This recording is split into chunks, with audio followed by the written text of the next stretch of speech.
FIVEaa, Talking Adelaide. This is Adelaide's 5AA. A shower or two and 20 today with the 6 o'clock news. I'm Mel Usher. The X in Physio Extra stands for extra time, extra care, extra convenience. With 6 locations. Visit physioextra.com. Collingwood has been granted exemption to fly in and out of South Australia to tackle the Crows at Adelaide Oval on Saturday. The AFL will meet with the state government this morning to formally lock in the match and the conditions around it. It comes after SA authorities warned the escalating situation in Victoria could see restrictions reimposed here. The State Transition Committee is monitoring the situation closely.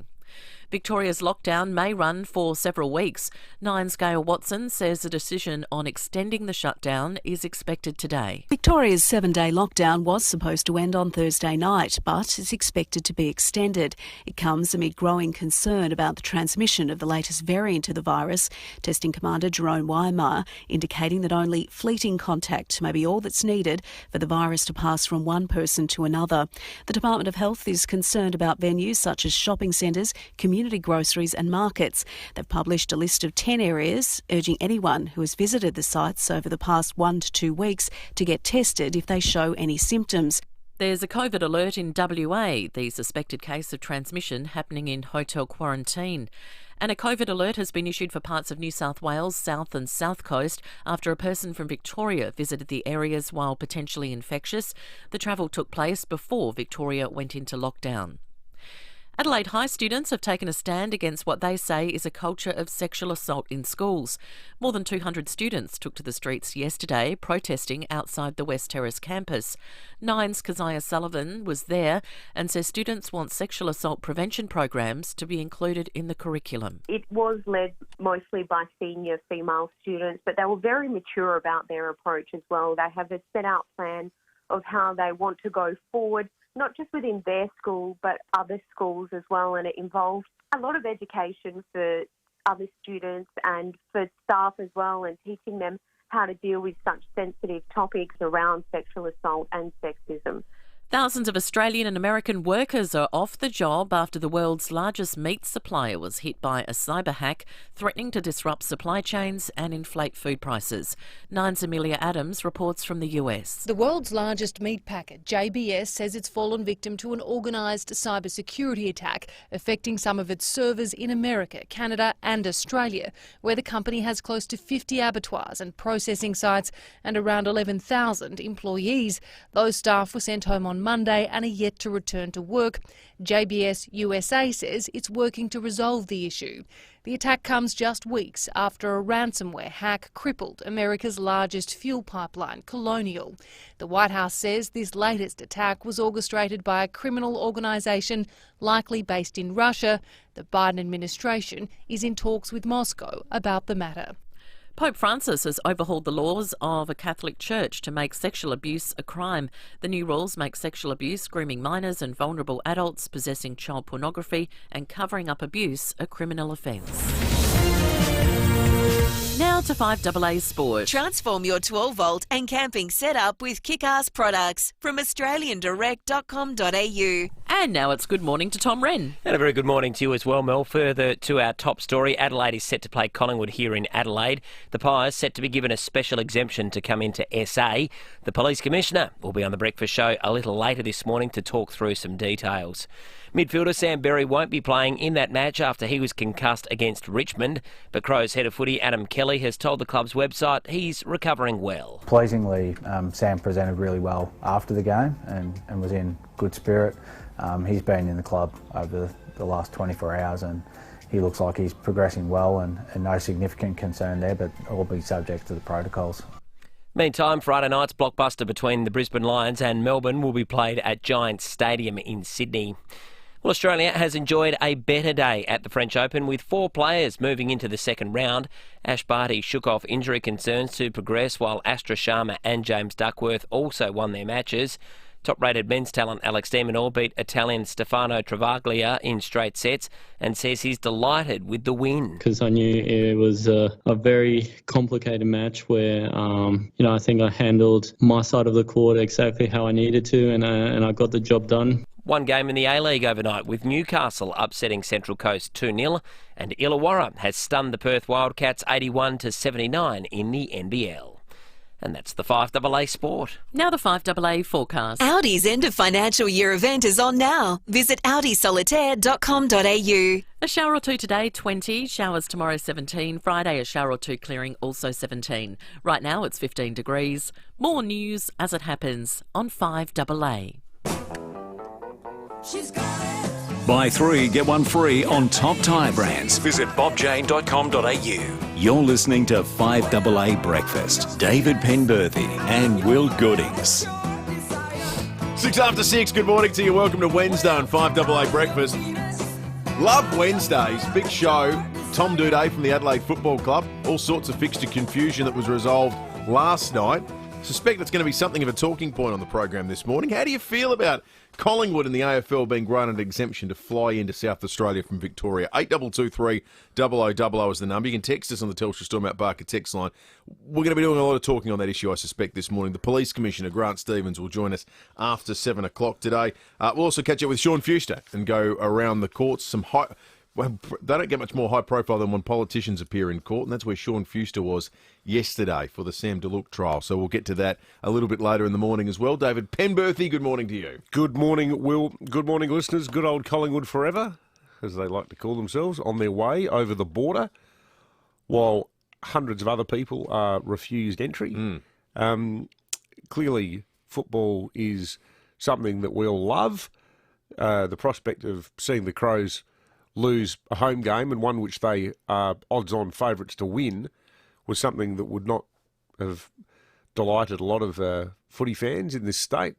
Having said that, I think that the community, and you look at the comments on Adelaide Now overnight, people are pretty divided over it, and I still think that, you know, these are different decisions about different cases made by different governments. But, and I'm someone who's in favour of keeping things going as much as we possibly can, a la Gladys Berejiklian, and to a slightly lesser extent, our own government. But, you know, a week ago, the grieving family of that 10-year-old boy in Warrnambool were told, and I stress by Victoria, by the Victorian government, in an area where you can't find COVID for love or money, just over the border in Victoria, we don't care that your kid drowned on a school camp. You're not allowed to have more than 10 people at his funeral. So there's this flint-hearted bureaucratic crap like that being put on people.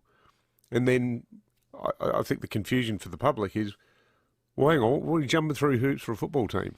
And I can't stress enough, different decisions, different incidents, different governments. Depends what hat you put on too. Because you look at it, and it would have been a great shame for the Adelaide Football Club to lose a home game that they're going to make a lot of money from. There's a lot of Collingwood fans who live in South Australia as well. It would have been a big crowd, an opportunity to win the game, as you say. And the breakouts in Victoria not here. The breakouts in Victoria not here.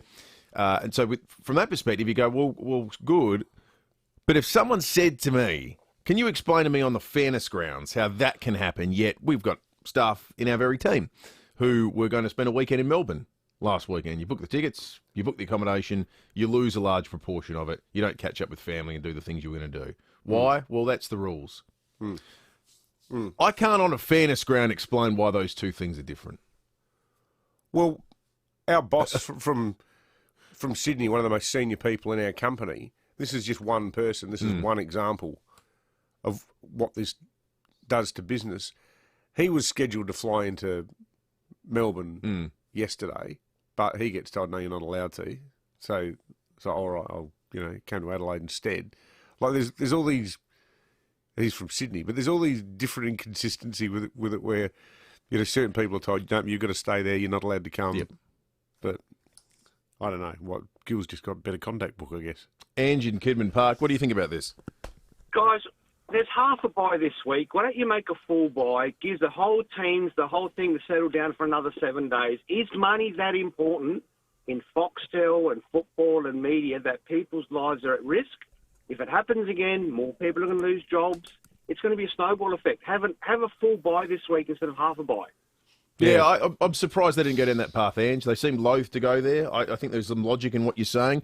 And importantly, I'm stunned they weren't compelled to go down that path by government, who, at some level too, beyond making determinations that keep everyone safe and healthy, have to maintain the faith of the public. They have to be able to explain to people the decisions they're making. Just trust us isn't enough. They need to be able to say, no, this is fair for these reasons. And if they can't, it's an admission that it simply isn't fair, which feels like where we're at right now. I'm fascinated in what Grant Stevens is going to tell us after 7 o'clock today. Yeah. Yeah, I mean, it does feel a bit like the infamous Queensland chief health officer's sort of analysis where she accidentally was totally upfront about why they were letting Hollywood stars into let's the do Gold this one. Coast at the height of the pandemic. Let's do this year. one. I just overheard. They bring in a lot of money. This is not giving anything away. Lucy, our producer, was chatting with the parent who we spoke to in August last year of a girl who's stuck in Pakistan. Has been stuck in Pakistan since August 2 last year from Australia. Was there from before the pandemic. This is not someone that went over and thought, oh, pandemic, I'm going on holiday. No, they were over there, right, beforehand. Still can't get back. No flights out. They tried once, got cancelled. You know how much that costs? Somewhere between $5,000 and $15,000, right? That person couldn't get in. Natalie Portman's parents got into the country. No problems. No questions asked. What was the economic benefit of that? Yeah. Yeah. Fairness has to matter because people lose faith because you know why? When someone goes to log in on a QR code, if inherently you feel like the whole system's rigged against you, the normal person, you're not going to bother. So stuff it. Yeah. Yeah. You're not going to do that. You're not going to worry about the 1.5 or the mask. You become angry about all the things that constrain you because you feel like there are two sets of rules. That's why this sort of debate matters. I was talking to a bloke yesterday in Pinaroo who lives just over the border in Murrayville. So I think 8 Ks over the border on the Victorian side. He lives there. He runs, it's called Price's Motors in Pinaroo. And I thought I'd check in with him because I spoke to him last year when the border confusion was at its absolute worst. Simon Pears, he runs Pears Motors in Pinaroo. His day at the moment, he gets up in Victoria, which his town, Murrayville, there hasn't been a single case of COVID in the entire Mallee. Not one, ever. Ever. One of the few places on earth, probably. Yeah. So he gets up, puts on his face mask. The whole town of Murrayville's in lockdown. That's ludicrous. You can't go to the pub at night. He goes over the border. He comes to South Australia where he works because the border is a figment of everyone's imagination there. He plays golf in Pinaroo. He runs the motorbike club in Pinaroo. Kids go to school in Pinaroo. So he comes to Pinaroo during the day, works. He can go to the pub at night if he wants. He can go out and get a sandwich. So he can't come across at all now? No, he's allowed to because he's an essential service. Oh, okay, right. He's an essential service. So he can come over because running a mechanic's workshop is an essential service. So then he goes back to Murrayville. But then there's a woman called Beck who runs a fashion shop in Pinaroo. She lives, I think it's 1,800 metres over the border in Victoria on a farm with a husband. She was told that her retail business is not regarded as essential because it's homewares, frocks and dresses and stuff like that. So her and her husband this week are staying at the town motel in Pinaroo so that they can run their business. They've rented rooms in Pinaroo so that they can keep their business going. It has become a little bit too easy to tell people that the manner in which they draw an income and make a living isn't essential, isn't it? Oh, how does that happen? It's not essential. Yeah, that's not really essential. You actually being able to feed your family. Can you tell the bank? Yeah, tell them it's not essential. Yeah. Tell them paying the mortgage isn't essential. We've got a lot of texts coming through on the Telstra Storm Out Barker text line. Greg says, gents, please ask the Commissioner how can he confirm all the Collingwood players and officials and their families have not been to one of the 320 Melbourne hotspots, given they're extending the lockdown. 40,000 Adelaide Oval, 75% in a hotel. Not one of his better decisions, or was this one taken out of his hands? We will be putting questions to him, Greg, after 7 o'clock. Mark from Glenside said, side by side, we isolate together to uphold the pandemic's name. Yeah, don't know if they'll be singing that beforehand. Sue and Chrissy's Beach says, totally disagree. My favourite soapbox at the moment is the way AFL players and officials are treated differently to the rest of us. It's crap. I guess Sue's saying she totally disagrees with the decision that's been taken. Ben in West Beach says, it's a joke. Give us the name who made this decision so they can be held to account. And Corey says, guys, not happy about the Pies lads to come in when families, etc. can't travel, but I'm thinking with football they'll go straight to the Oval, whereas other visitors will go to multiple locations, shopping, etc. A lot easier to trace where Collingwood have been. One question I've got too, and I'm meant to be going in my capacity as Crow's handbag, with my missus being a board member. Now, normally there's a big chairman's function. Well, there is going to be a chairman. There's going to be a chairman's function of some sort, which the visiting team is always invited to. Who's coming in the Collingwood entourage?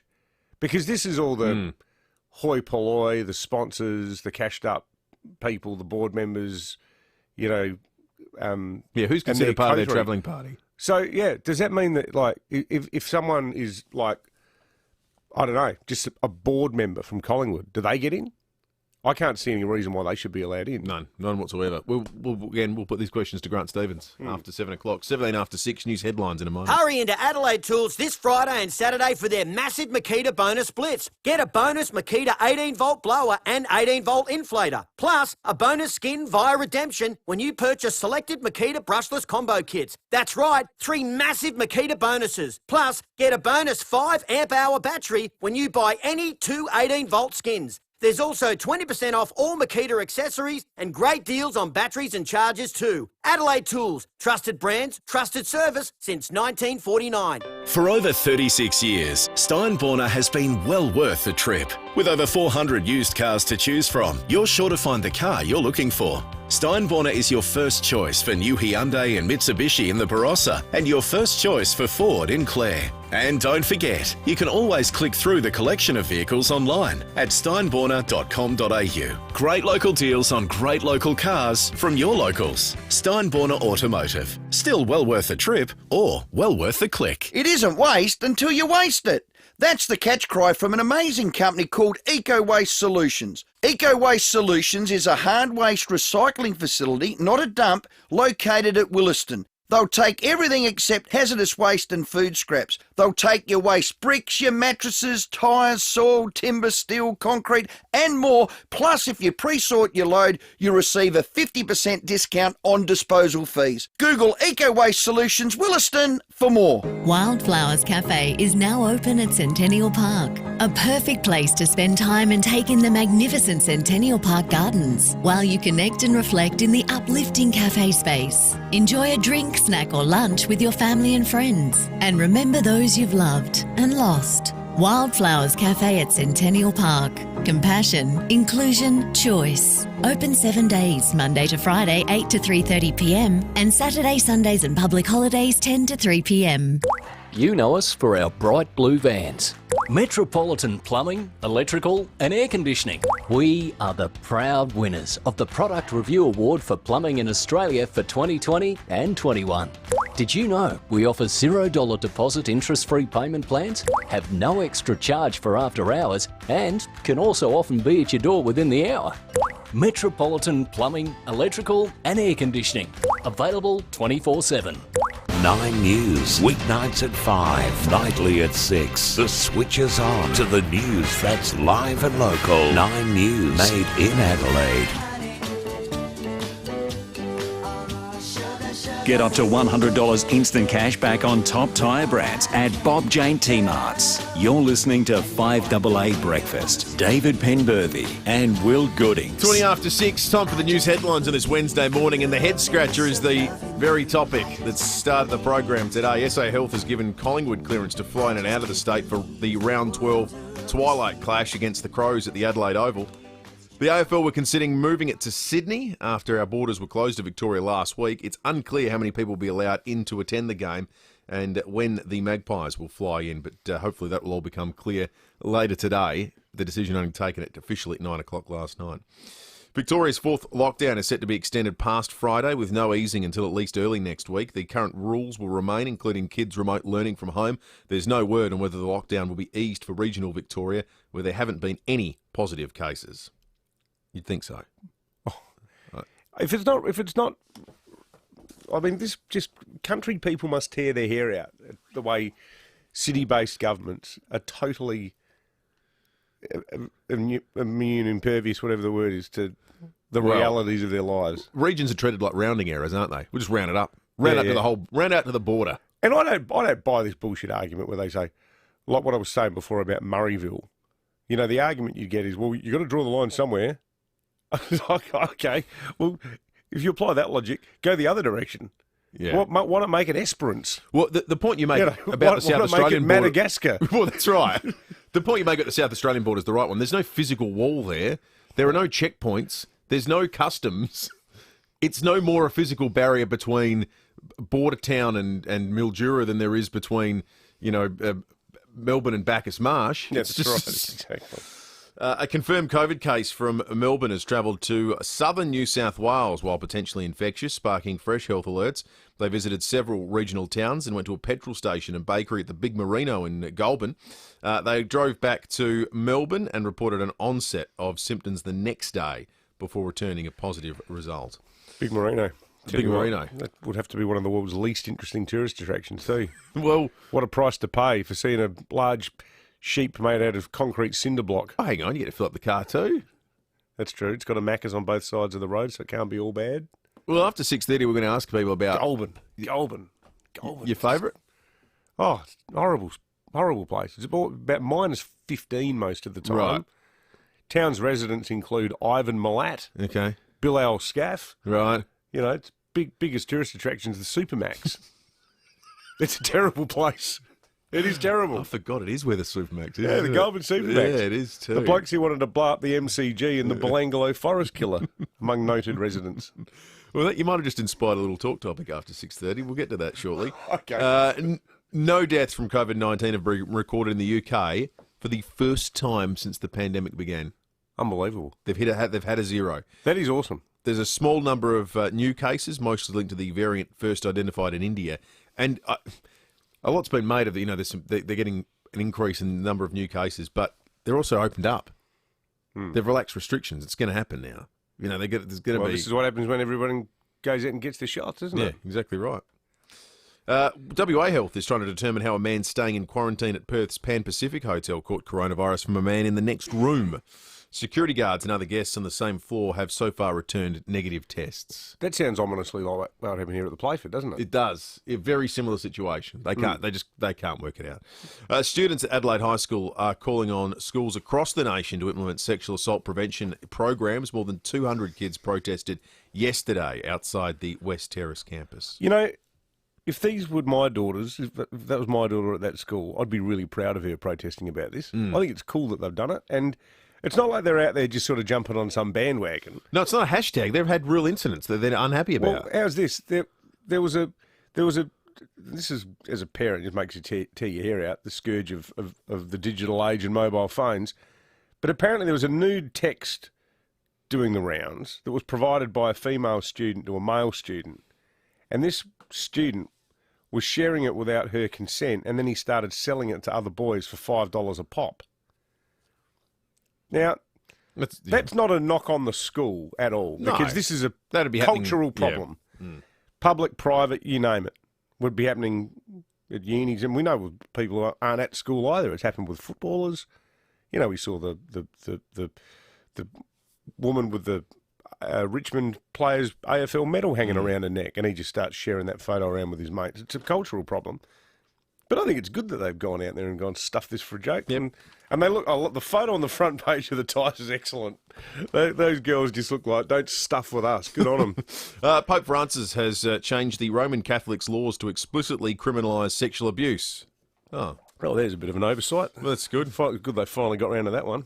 It's taken a few thousand years. Things move slowly in the Catholic Church. It's the biggest overhaul of the criminal code in nearly 40 years. We shouldn't pillar him for actually doing something good. No, exactly. Exactly. The new it's rules... funny, though, you can put it encyclical after encyclical about the sanctity of human life, Yep. the unborn, the evils of euthanasia, and then the penny finally drops for this one, though. The new rule makes sexual abuse, grooming minors and vulnerable adults, possessing child abuse material and covering up abuse a criminal offence. Well, good on them for doing it. Yep. Thousands of Australian and American workers are off the job after the world's largest meat supplier was hit by a cyber attack, threatening to disrupt supply chains and inflate food prices. We'll do more on that after 6:30. That's really intriguing, that story. But the old adage is right. Don't click the link in the email. We're getting lots of texts on the issue of the Collingwood exemption. You can call us and have your say too. 8223 0000. The Police Commissioner after 7 o'clock. And Tom Wren after this.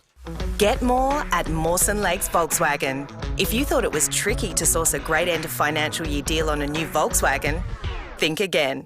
Mawson Lakes Volkswagen has loaded up on new stock. That's a massive range of new Volkswagens available for delivery right now. And remember Mawson Lakes Volkswagen for servicing too, with next day servicing and free loan cars. Get a great deal on Volkswagen now. Mawson Lakes Volkswagen, just a short drive from the city. When people walk through the doors at Powell's, the first thing they say is wow.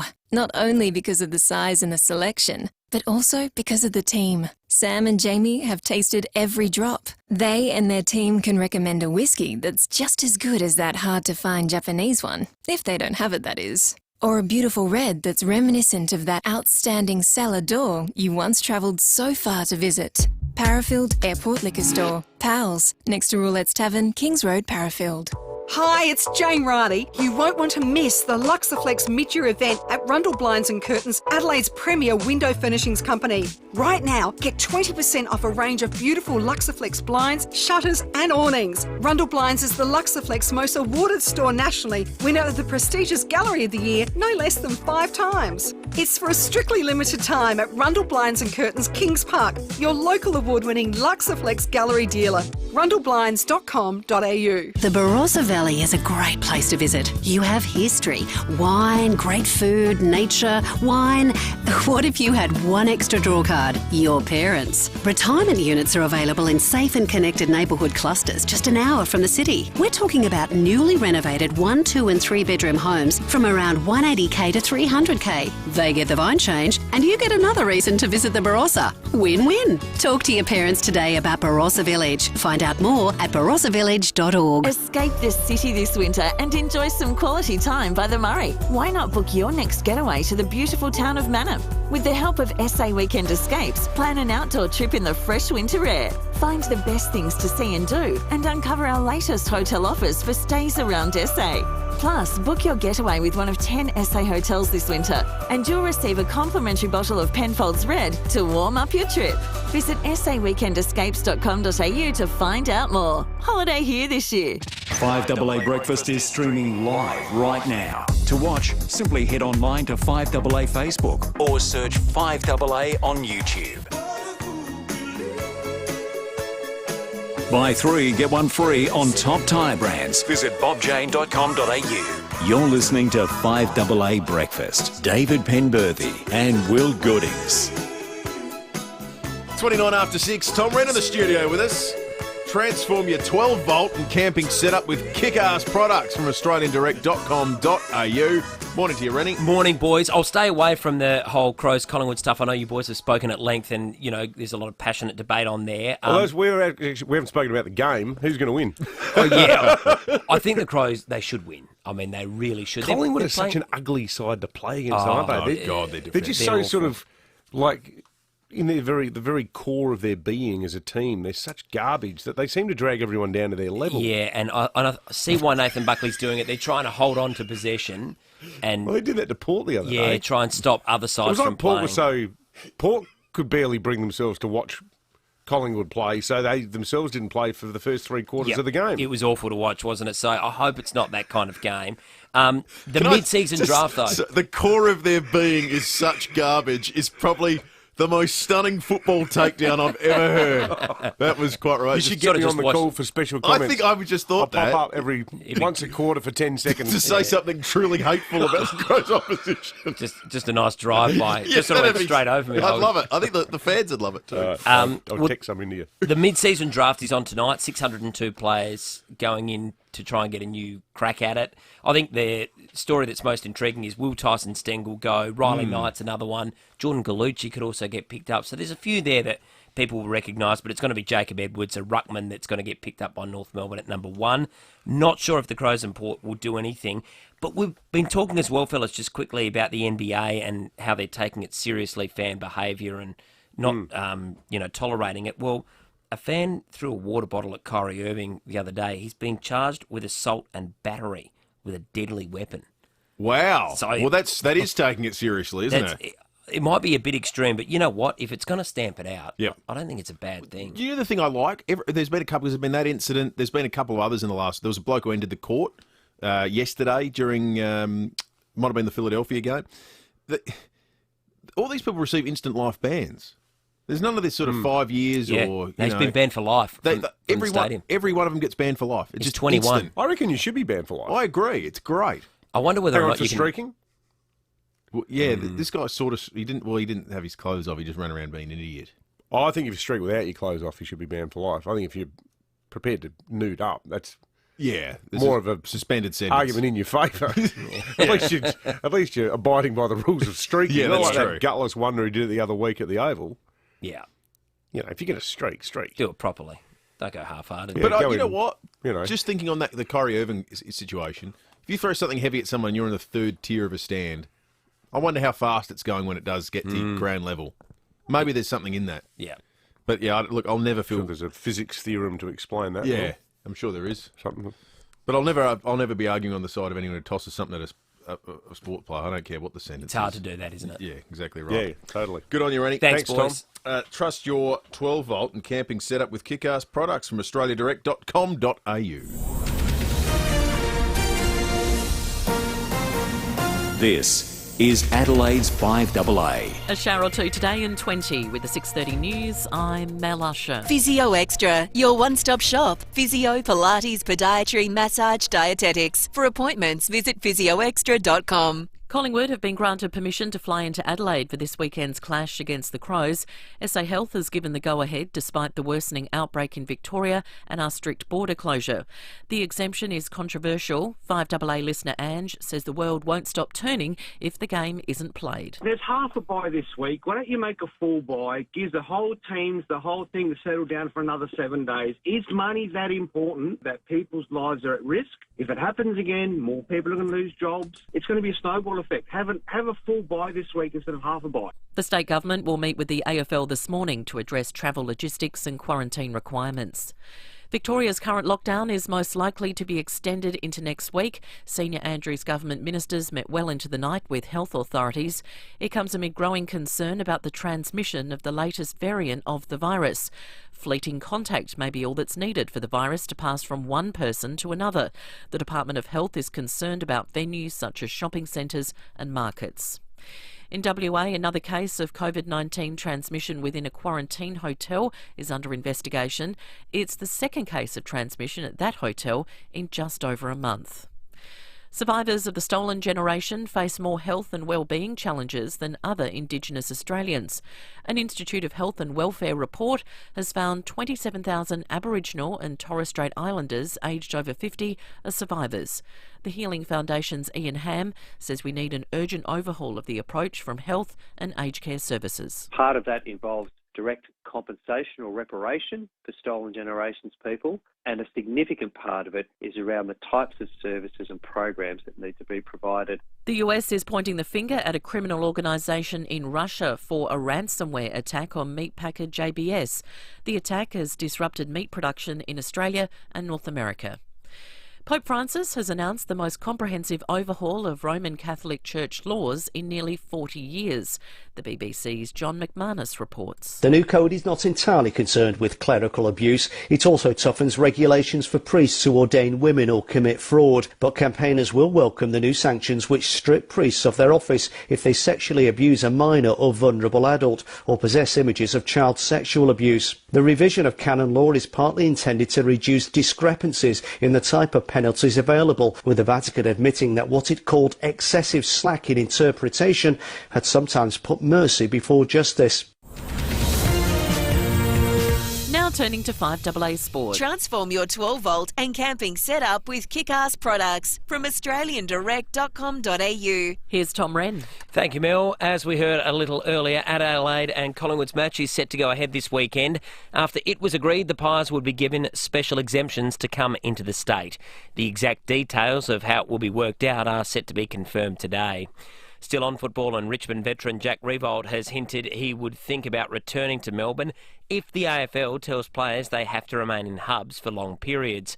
The three-time premiership player has told Fox Footy he's not ready to spend more time in a hub. I'm not prepared. I've only packed 3 T-shirts, so need to get some clothes sent up. I'd probably lean to going home. I think really had sort of 6 hours to pack up and leave again. And you've been in the position before where you get told you're going away for 30 days and you end up being away for 120. And the AFL mid-season draft will be held later tonight with more than 600 players nominating. The Crows will get an opportunity to grab someone at pick 4 while Port Adelaide has pick 13. At the French Open last night, Ash Barty's had a first-round win. Also progressing into the second round, Alex de Minaur, Astra Sharma and James Duckworth, while Alexei Popyrin lost to Rafael Nadal. To soccer, and Central Coast has blown a golden opportunity to lock up third spot in the A-League after suffering a 2-0 loss against the bottom-placed Newcastle. And in the NBL, Illawarra has made it 4 straight wins after a thrilling 2-point victory over the Perth Wildcats. And that's the 5AA Sport. Now the 5AA forecast. Audi's end of financial year event is on now. Visit audisolitaire.com.au. A top of 20 today with a shower or two. Showers tomorrow 17. Friday a shower or two clearing, also 17. Right now it's 15 degrees. More news as it happens on 5AA. There she was, just walking down the street singing. Get up to $100 instant cash back on top tyre brands at Bob Jane T-Marts. You're listening to 5AA Breakfast. David Penberthy and Will Goodings. She looked good, she looked fine, she looked good, she looked fine, and I nearly lost my mind. 23 to 7 after 7, Police Commissioner Grant Stevens. Sean Fuster on a pretty extraordinary day in court yesterday, featuring some of familiar names from South Australian politics, shall we say, and one hell of a Christmas party that went off the rails. That's the great writer Kingsley Amos, father of Martin Amos, noted imbiber of grog. There's a terrific book that he wrote called Everyday Drinking, which tells you a bit about the man. He was an enthusiast. And it's a book about just musings about being on the terps. He coined the term the metaphysical hangover. He said the only thing that's worse than the physical hangover is the metaphysical hangover, where you question your very existence. Right. On the basis of what you've done the night before. Sam DeLuc would have had, on the basis of what we've heard thus far, you would think he would be entering his second year of a metaphysical hangover after his carry on that night. Every single thing about it paints a picture, and as I said, innocent or proven guilty. We haven't heard his defence yet, but the picture painted of him yesterday, he sounded like the bloke when he rocked up at that party. Everyone would have been rolling their eyes going, here's trouble. And it being poured over in excruciating detail in court. I mean, yeah, it's taking the metaphysical hangover to the next level. Sean will have all the details. He hasn't had a drink after since that 7:30. night. Yeah, that's a powerful motivator when you look at your professional mortality. Mentioned before the break the big merino, the servo in Goulburn, which has now fear of the Victorian outbreak reaching New South Wales. Someone went there, drove back to Melbourne, and then got symptoms and tested positive. So there's a concern they may have been contagious whilst at the big merino service station. We were talking about this morning off air. Andy exclaimed that this is one of the best servos in Australia. So we thought we'd ask you this morning, what's the best servo in Australia? The best servo in Australia? The best servo. Because you sometimes have a pretty emotional response to seeing a servo. The car was running out of petrol, you were needing food, a bathroom break, it signals a significant part of a journey. They are important on the road trip. Like I always say, the one at, I think it's Ballina in Victoria, means... Ballina. When you're getting... Ballina. Oh, Ballina is in northern New South Wales. Ballina. It's a dual servo scenario each side of the road, and it always means that a painful drip drive from Adelaide to Melbourne is almost over. There's one I love outside of Sydney, called Pheasant's Nest, and they do their own hamburgers, and the turnover is so high that they're always fresh, but they're always ready. They're always in the warmer. Yeah. But you can see the ladies at the back just that's assembling good. them. So you just walk in and they've got this constant stream of people, and the burgers are so good. I remember, you would know this. I think it was on Tapling's Hill Road, the old road pantry. It was called the Road Pantry. Yeah, Road Pantry. They used to do little hot dogs there. Yeah, I remember being a kid and you could go there and we'd have sleepovers at friends' places. And there was always one family that'd go, all right, off to the Road Pantry because you could make your own burger, which they would have been horrendous. That's right. That's They must have been about $3 or something. Yeah. But as a kid to sit there and be like, how much lettuce do I want? I don't know, all of it. That's and right. it was the best fun in the entire world. So $100 Waller's gift card, best servo in Australia, 8223 Text us on the Telstra Store Mount Barker text line. For people of a certain generation, i.e. people like me, I can remember going to Darlington when that Hungry Jack's was the first thing on the corner there of Marion Road and South Road. There was a whole row of, it was like Servo Alley. There was servo after servo after servo going up the hill, and one of them had the original hot dog shack, which had it was called the, I think they might have just been mispronouncing Chihuahua, but Dad always used to say, I want to get a cha-cha wah-wah, and it was the hot dog with onion butter, cheese and hot chili sauce. Oh, that sounds good. Which to this day is my favourite Wendy's hot dog. Love it. But that was a good servo back then. I'm amazed how many. It was Golden Fleece, maybe. Golden. Oh, well, someone will know. 8223 Amazing how many real genuine hot dog enthusiasts vouch for the Wendy's hot dog. Oh, it's a real thing. They are good. People who know their hot dogs say it's good. I went to Unley the other day to get one. The shop shut. Oh, like gone out of business. Nightmare. Not I know. They've changed. They're not around anymore. I know. I don't know what they did. So many good hot dogs went to waste. Ben in Harndorf, good morning. Yeah, gents, I'm actually over here in Sydney doing a bit of work at the moment, but listening to you on the FIVEaa app. Oh, good on you, Ben. Good man. Hey, boys, I love it when I'm off down to see my sisters or over to Melbourne. What we call it the world's biggest servo, the OTR at the Bend. It's an absolute belter. Oh, yeah. Yeah. You can see it from space. Correct. It really is. I have to put sunglasses on travelling at 9 o'clock at night. It's that bloody quiet. That is OTR HQ, isn't it?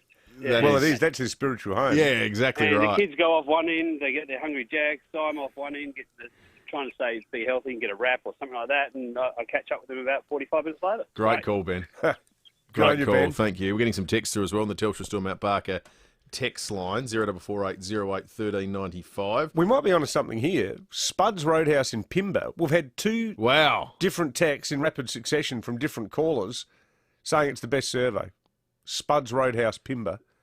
One here from CJ in Bowden. I agree with you, CJ. I love this servo. The little Gilbert Street servo still puts the petrol in for you. My wife loves it.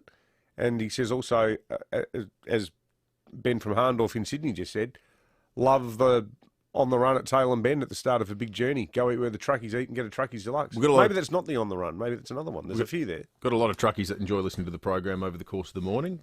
They will be the best in the country to answer this question today. 8223 best servo if you had to do a stop off.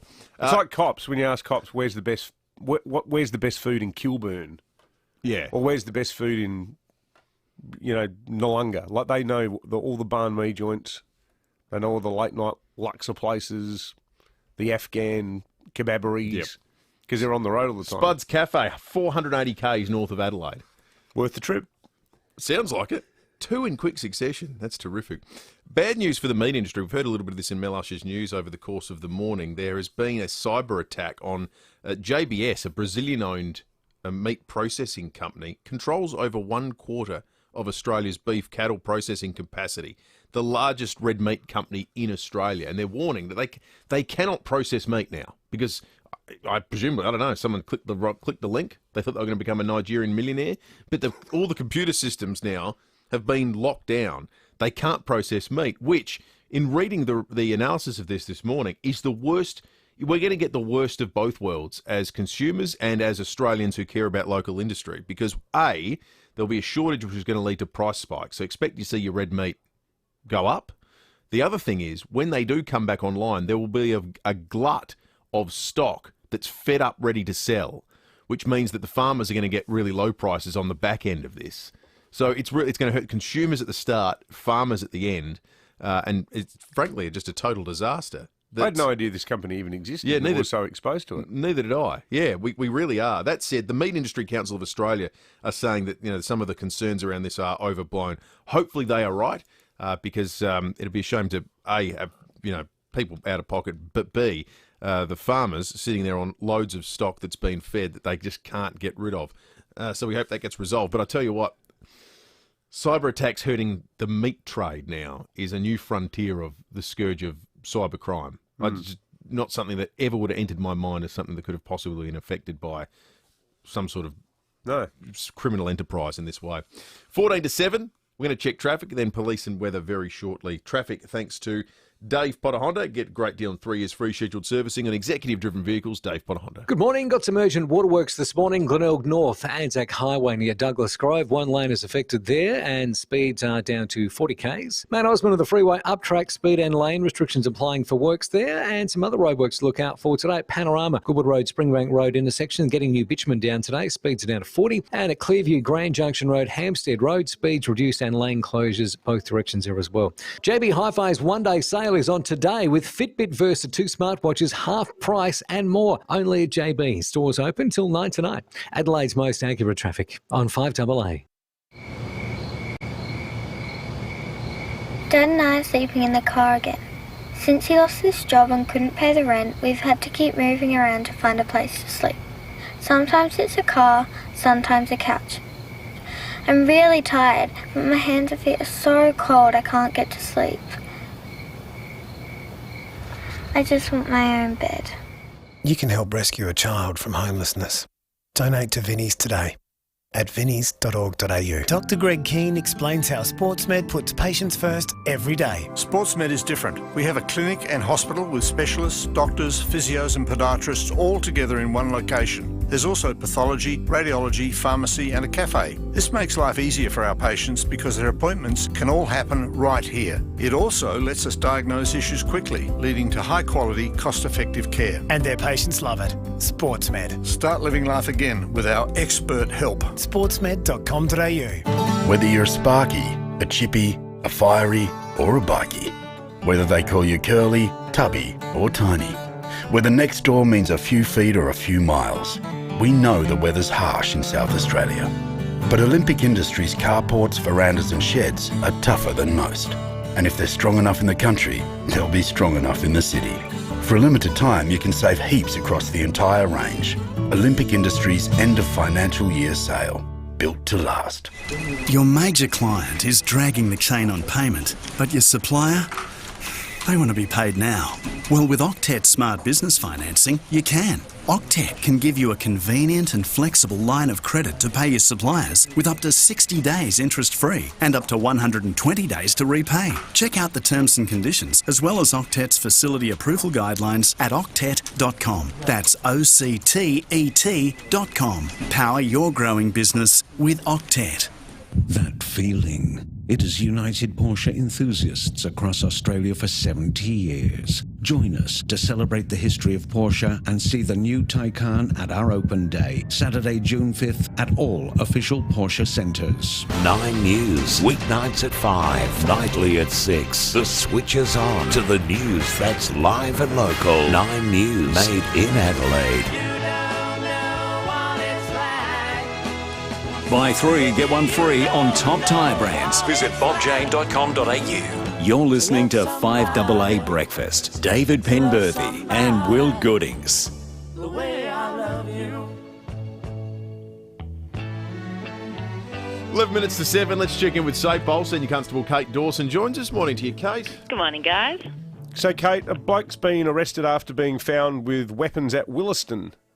Yeah, this occurred about 2:30am this morning. Patrols attempted to stop a Holden sedan on Murray Street in Gawler but the car failed to stop and took off away from patrols. But our patrols didn't pursue the car at this time for safety reasons. A short time later, though, they located that same car parked on a verge on Main North Road at Williston with some front-end damage. So it looks like the car may have crashed into a roundabout and then had to stop. So patrols approached the car and found the learner driver still in the driver's seat of the car. We searched the vehicle and located a number of items, including a Winchester sawn-off shotgun with the serial number ground off, 4 large knives, knuckle dusters, and some stolen number plates. So God knows what he was up to. We've got a picture of those items on the website if you want to have a look at them. So this learner driver was a 30-year-old man from Anglevale, and he's been arrested and charged with a number of serious traffic and firearms offences. He was refused police bail and will appear in the Elizabeth Magistrates Court today. And, Kate, you found a crim asleep on the job. Yeah, this is a good one from Eastern District Patrols. This was about 11:30pm last night. Eastern District Police were on patrol when they observed a silver Kia Sportage parked in Indora Avenue at Ingle Farm with its headlights on. So they did some checks on the car and found that he'd been stolen from Mansfield Park on Sunday. So the patrols kept watch on that vehicle for a few minutes, thinking that somebody might be coming back to it. But then no one was coming back. So they got out of the car and crept up to it. And inside they found a woman asleep in the driver's seat. So luckily the driver's door was unlocked. They quickly opened it and arrested a 27-year-old woman from Paralawi. And she's been charged with illegal use of that car. She didn't apply for bail, so she'll appear in the Adelaide Magistrates Court today. Must be exhausting breaking the law for a living. Yeah, exactly. Takes it out of you. A quick nap, yep. That's right, exactly. We could experiment with gainful employment instead. Well, at least, I've obviously fatigued behind the wheel, did the right thing and just pulled over for a quick power nap. There's your alibi. Yeah, right exactly there. right. Should be a defence lawyer, Will. Senior Constable Kate Dawson from SAPOL. Let's talk weather. Brett Gage at the Weather Bureau is on the line also. Morning to you, Brett. Morning, Dave and Will. Did we have a bit of rain overnight? Yes, we have. The highest totals are recorded in the city with 3 millimetres at Brighton and also at Chambers Creek. And in the city centre, we've recorded 0.6 at West Terrace. We've got a weak low pressure system centred near Port Lincoln, and that low is going to weaken further and slowly drift eastwards, bringing us just a shower or two today, becoming less likely in the evening, and heading for a top of 20 degrees, currently 15, and out on the waters today we're looking at northerlies at 10 to 15 knots, decreasing below 10 knots during the afternoon. So seas will be below 1 metre. But back on the land, a weak front moving through tomorrow, bringing us a high chance of showers, but fairly low totals, only 1 to 2 millimetres expected, and a top of 17 degrees. Then we'll have a shower or two clearing on Friday, also a top of 17. Partly cloudy and 18 for Saturday. Most of the day should be fine on Sunday, but just a chance of a late shower, a top of 19. And that's ahead of a cold front, which will move through next Monday, and that's our best chance for good shower activity, 5 to 10 millimetres expected for next Monday, with a top of 18 degrees. And then behind that front, getting a bit colder, a top of only 15, with showers continuing for next Tuesday. Good on you, Brett. Thank you. Senior forecaster Brett Gage from the Weather Bureau. 6 to 7, and we're flashing back with Michael Smith right after this. Get more at Mawson Lakes Volkswagen. If you thought it was tricky to source a great end of financial year deal on a new Volkswagen, think again. Mawson Lakes Volkswagen has loaded up on new stock. That's a massive range of new Volkswagens available for delivery right now.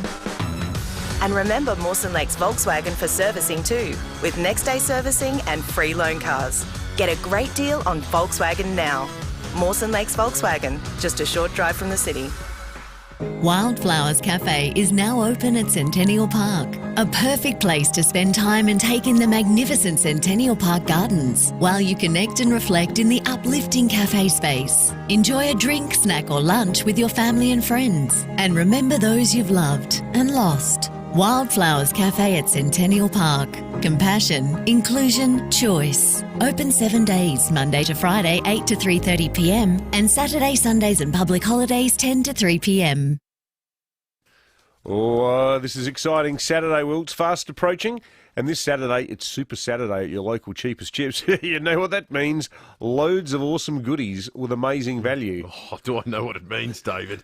Think of all the yummy treats you could cook. That sounded vaguely creepy, didn't it? I sounded like an old witch trying to attract children to a deserted shack.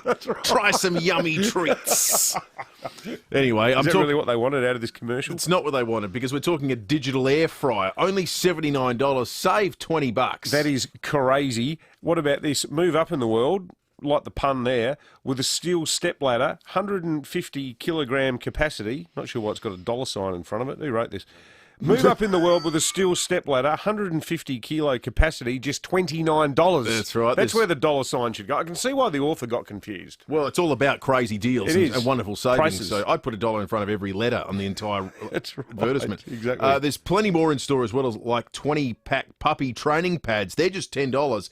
Plus, get 20% off all security products. What about that? For more Super Saturday deals, see the back page of this week's Cheapest Chips catalogue or check them out for yourself at your local Cheapest Chips this Saturday. You might think having thousands of pals is excessive, but that's not what the team at Parafield Airport Liquor Store think, because that's how many they have. Sure, they might be made up of over 100 gins, over 200 whiskies, over 300 craft beers, and over 2,000 boutique wines. But they're some of the best pals you could have, and they're always looking for more, even if they are tricky to track down. Parafield Airport Liquor Store. Pals, next to Roulette's Tavern, Kings Road, Parafield. 5AA Breakfast is streaming live right now. To watch, simply head online to 5AA Facebook or search 5AA on YouTube.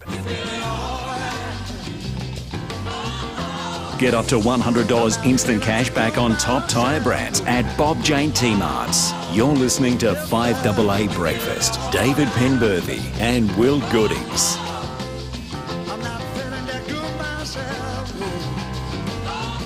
3 to 7. It's always nice this time of the week. Stepping into the time warp, Michael Smith for 7 News joins us as we flash back. Morning to you, Michael. Good morning, Will and Dave. I love the smell of diesel in the morning. Don't know about you guys, but we're talking about red hen trains today on Flashback. And the thing that comes to mind for me is the screeching of the wheels and that red hen smell. Oh, yeah. A distinctive heady mix of diesel and carbon brakes. Do you remember that? Do I ever? I used to catch the train in from Marion into the city quite often. I'd often ride my bike one way. Normally I'd ride two ways, but if I was feeling lazy, I used to love that you could pay an extra, I think it was 20 cents as a student, and then an extra 20 cents to get your bike onto the train.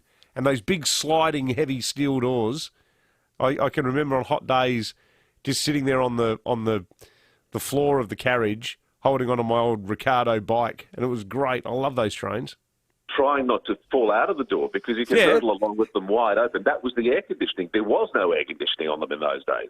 But hasn't the world changed in such a short space of time? Like a generation ago, I would sit there deliberately holding the door open so I could cool myself down.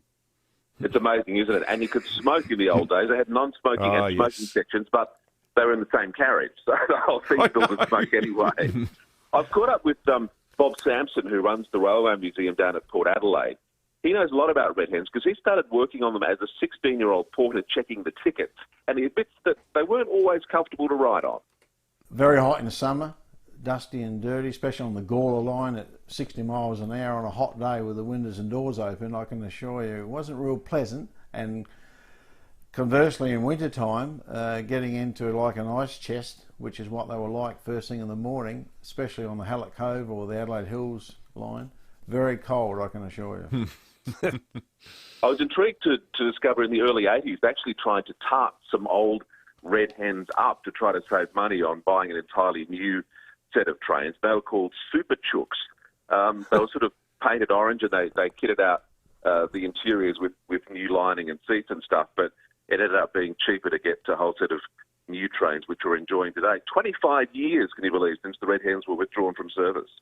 from memory, they were replaced with the Tangaras, weren't they? Were they called Tangaras? Was that right? No, they're the Sydney trains, I think, David. Of course they are. Look at you go, you big train guy. Didn't know that. How many hours do you spend down at the Rail Museum? I've got a nice anorak, Will. It's all right. That's right. Looking forward to the pictures, Michael.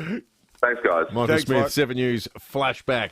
It's right on 7 o'clock. Police Commissioner Grant Stevens will join us after 7, and we've got a lot of feedback on the decision to allow Collingwood in to play Adelaide at the Oval this Saturday. If you've got a thought on that issue, call us right now, 8223 0000, and we'll get to some of them right after this.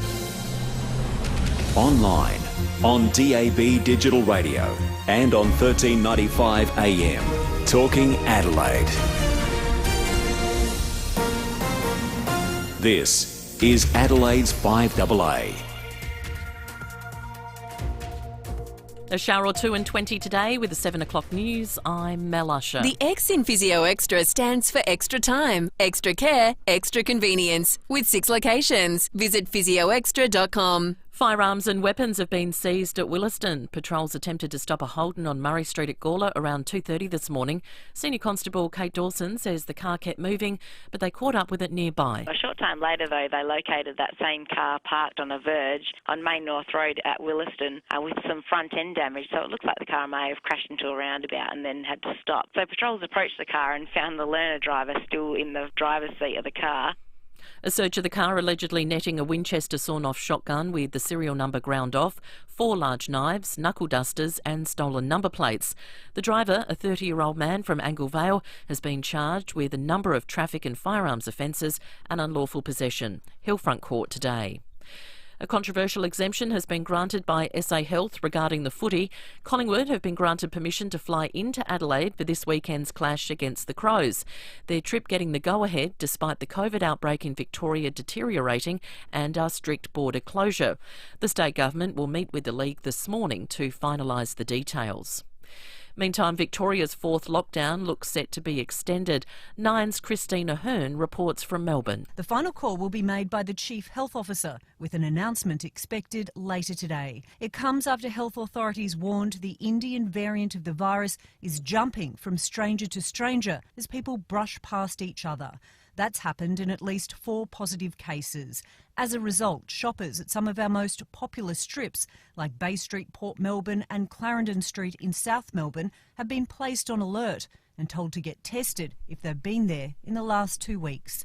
WA's Chief Health Officer insists the hotel at the centre of a second case of COVID transmission is still fit to be used for quarantine. A return traveller has tested positive to the virus, believed to have been caught from someone in a neighbouring room. The United Kingdom has recorded 0 daily deaths from COVID-19 for the first time since the pandemic began. Nine's Ben Avery is in London. It's being seen as a moment to celebrate for the UK. The last time that it recorded no COVID deaths over a 24-hour period was back in March of 2020. But British authorities say the fight against the virus is far from over, with concerns the spread of the Indian variant could cause a third wave to sweep the country.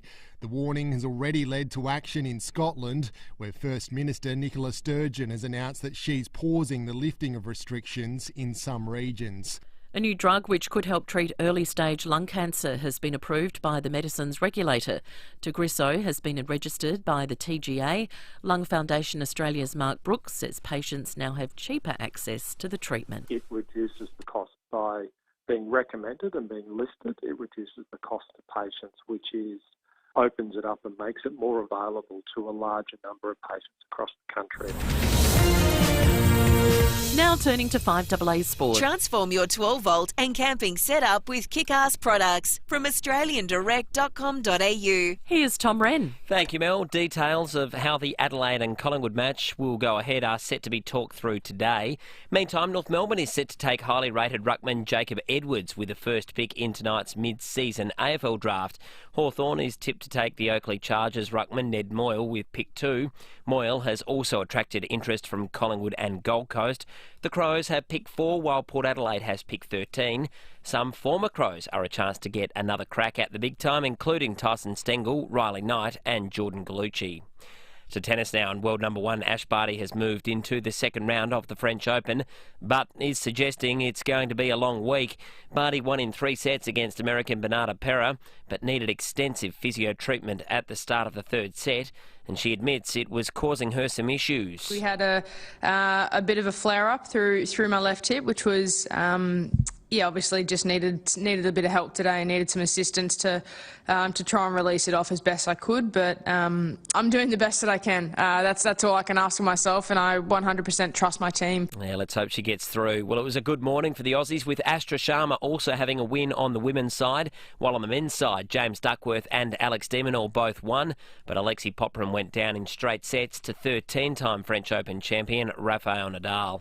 And in the NBA playoffs, Ben Simmons' Philadelphia 76ers have had an 8-point loss to the Washington Wizards, but they still lead their best-of-7 series 3-1. Joe Ingles' Utah Jazz had a 7-point win and also lead their series against Memphis 3-1.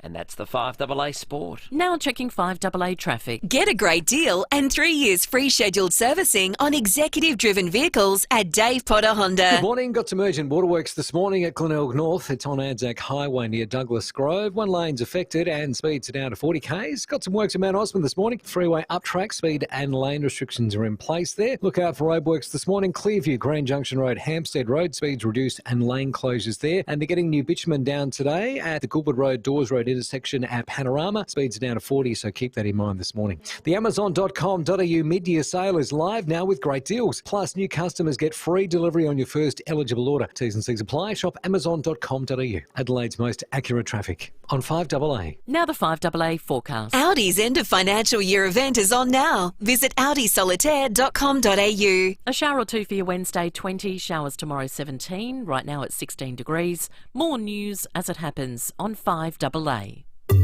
In the last hour on Adelaide's 5AA. Good old Collingwood forever, as they like to call themselves, on their way over the border, while hundreds of other people are refused entry.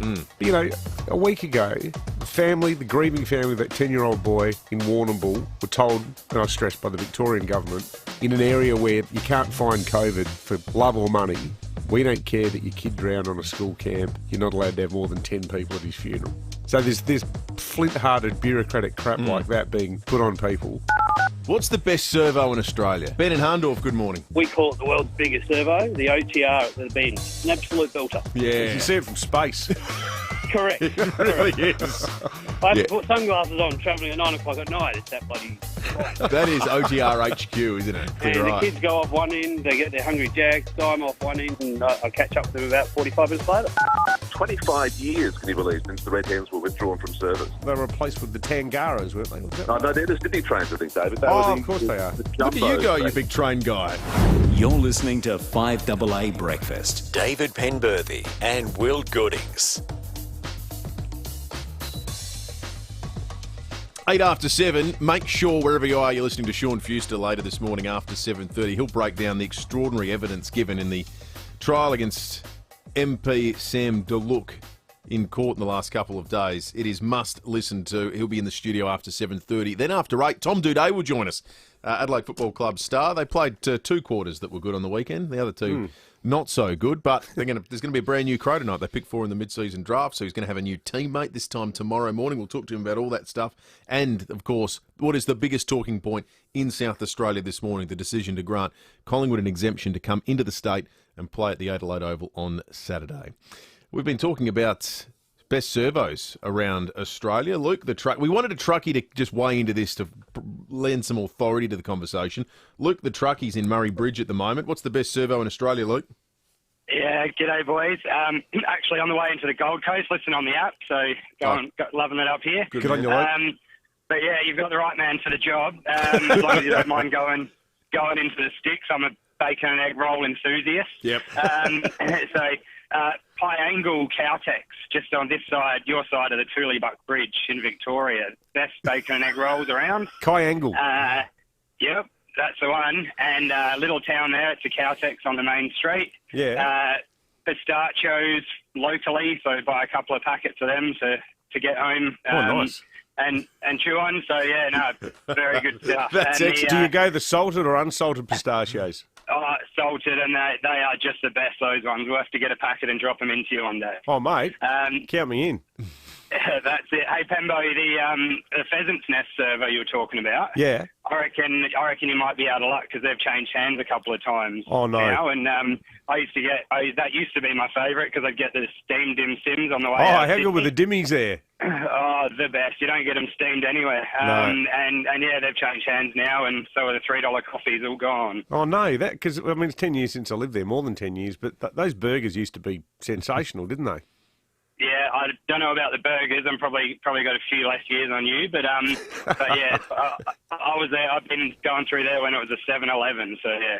Oh, wow. Hey, Luke, I think you can be you're our truckie and servo correspondent, mate. Call in again. Yeah. Good speaking to you. No worries at all. You have a good one. Luke, the Yeah, you truckie. too, Luke. That was good stuff. Looking forward to those pistachio nuts. Real authority with that. Yeah, that was excellent. Now, Luke should write a book. He should. Would be, yeah, it'd be coffee a good- table book. A coffee table book. Servos of Australia.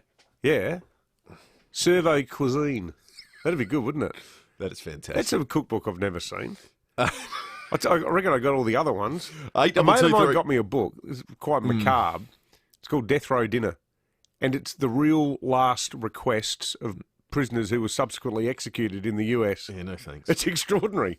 A lot of fried chicken. 8223 number. You can text us on the Telstra Storm Out Barker text line. Lots of texts like this coming in at the moment. It's wrong to let Collingwood Football Club in SA. Now you have to let other people in, Commissioner. It's one rule for all, not one rule for AFL. Where are you, Mr. Marshall? Another from Sam reads, I'm in disbelief regarding the Collingwood decision. My family live within 50 k's of the border on the Victorian side. I work up to 200 k's over the SA side. Pretty much assumed it will be 3 months of last year whereby I live in an SA motel and don't see my kids. Can you ask the Commissioner what special deal he can give me? I can assure him there's no COVID within 450 k's of my family home. Cheers, Sam.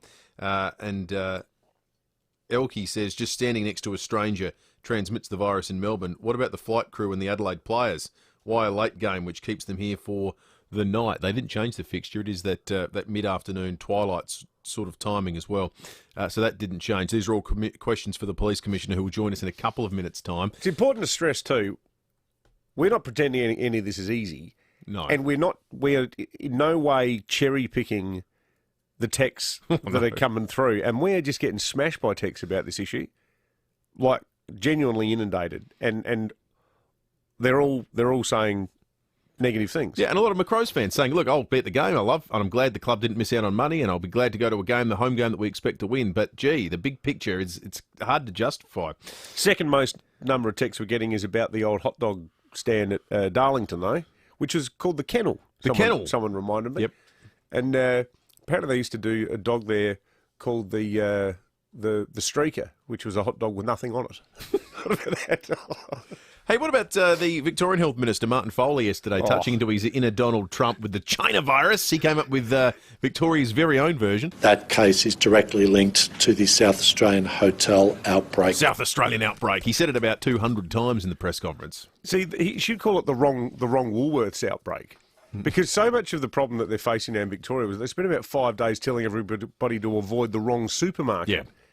And on top of that, the little fact that Victoria introduced a universal system of QR codes last Friday. But And you get a sense... given the way they ran hotel quarantine last year, that report, and I read every word of it, it sounded like the people who filmed John Belushi's Animal House were in charge of Victorian quarantine with private security guards going, oh, you know, how about it? You know, chatting up COVID positive women, cracking on to people who are clearly infected, you know, and this half-wit. And I tell you what, it feels like in Victoria, with Dan Andrews entering his 4th month of being totally incapacitated, have they set up a roster system over there to run the state? Feels that way.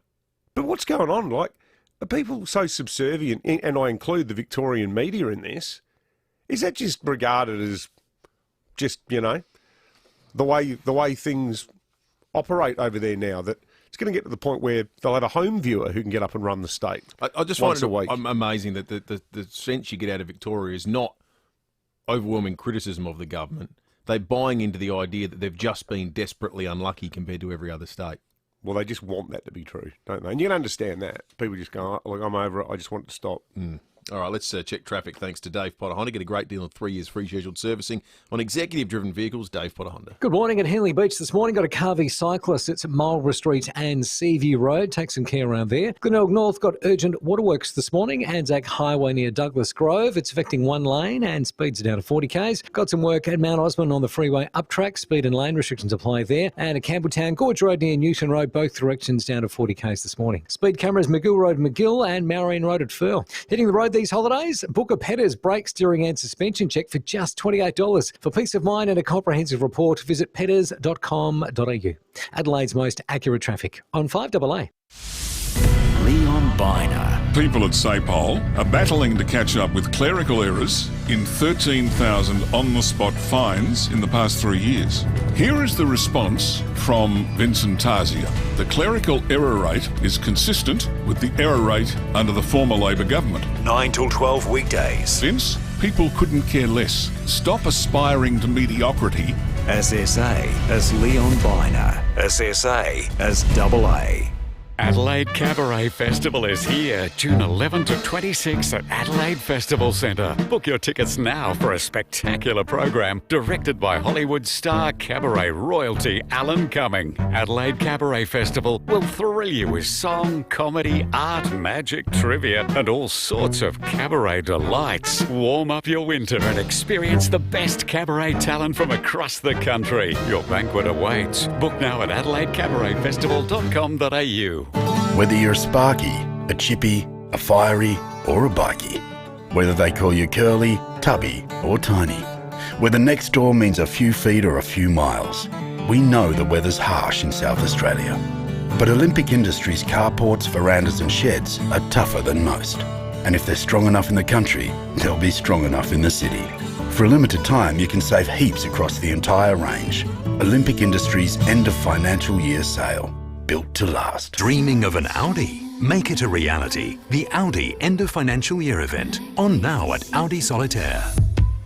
Ends June 30, 2021 while stock lasts. T's and C's and exclusions at audisolitaire.com.au. DL 65541. You're a pioneer, a business owner, a decision maker. Your business moves fast and growth opportunities wait for no one. That's why you need a powerful working capital finance solution. You need Octet, smart supply chain finance that powers your business. Octet will improve your cash flow and streamline trade, giving your business the freedom to take advantage of every opportunity. Octet.com. That's OCTET.com. T's and C's apply, including Octet's facility approval guidelines. Don't let life get in the way of a good book. For a limited time only, you'll get not 1, but 2 months free trial with Audible. Transform your daily commute with a true crime. Turn chores into comedy hour. Enjoy a classic while cooking or some health inspo while you work out. With thousands of audiobooks, Audible originals and exclusive podcasts to choose from, Audible is books that fit with real life. For your 2-month free trial, head to audible.com.au. T's and C's apply. See audible.com.au for details. 9 News, weeknights at 5, nightly at 6. The switch is on to the news that's live and local. 9 News, made in Adelaide. Get up to $100 instant cash back on top tyre brands at Bob Jane T-Marts. You're listening to 5AA Breakfast. David Penberthy and Will Goodings.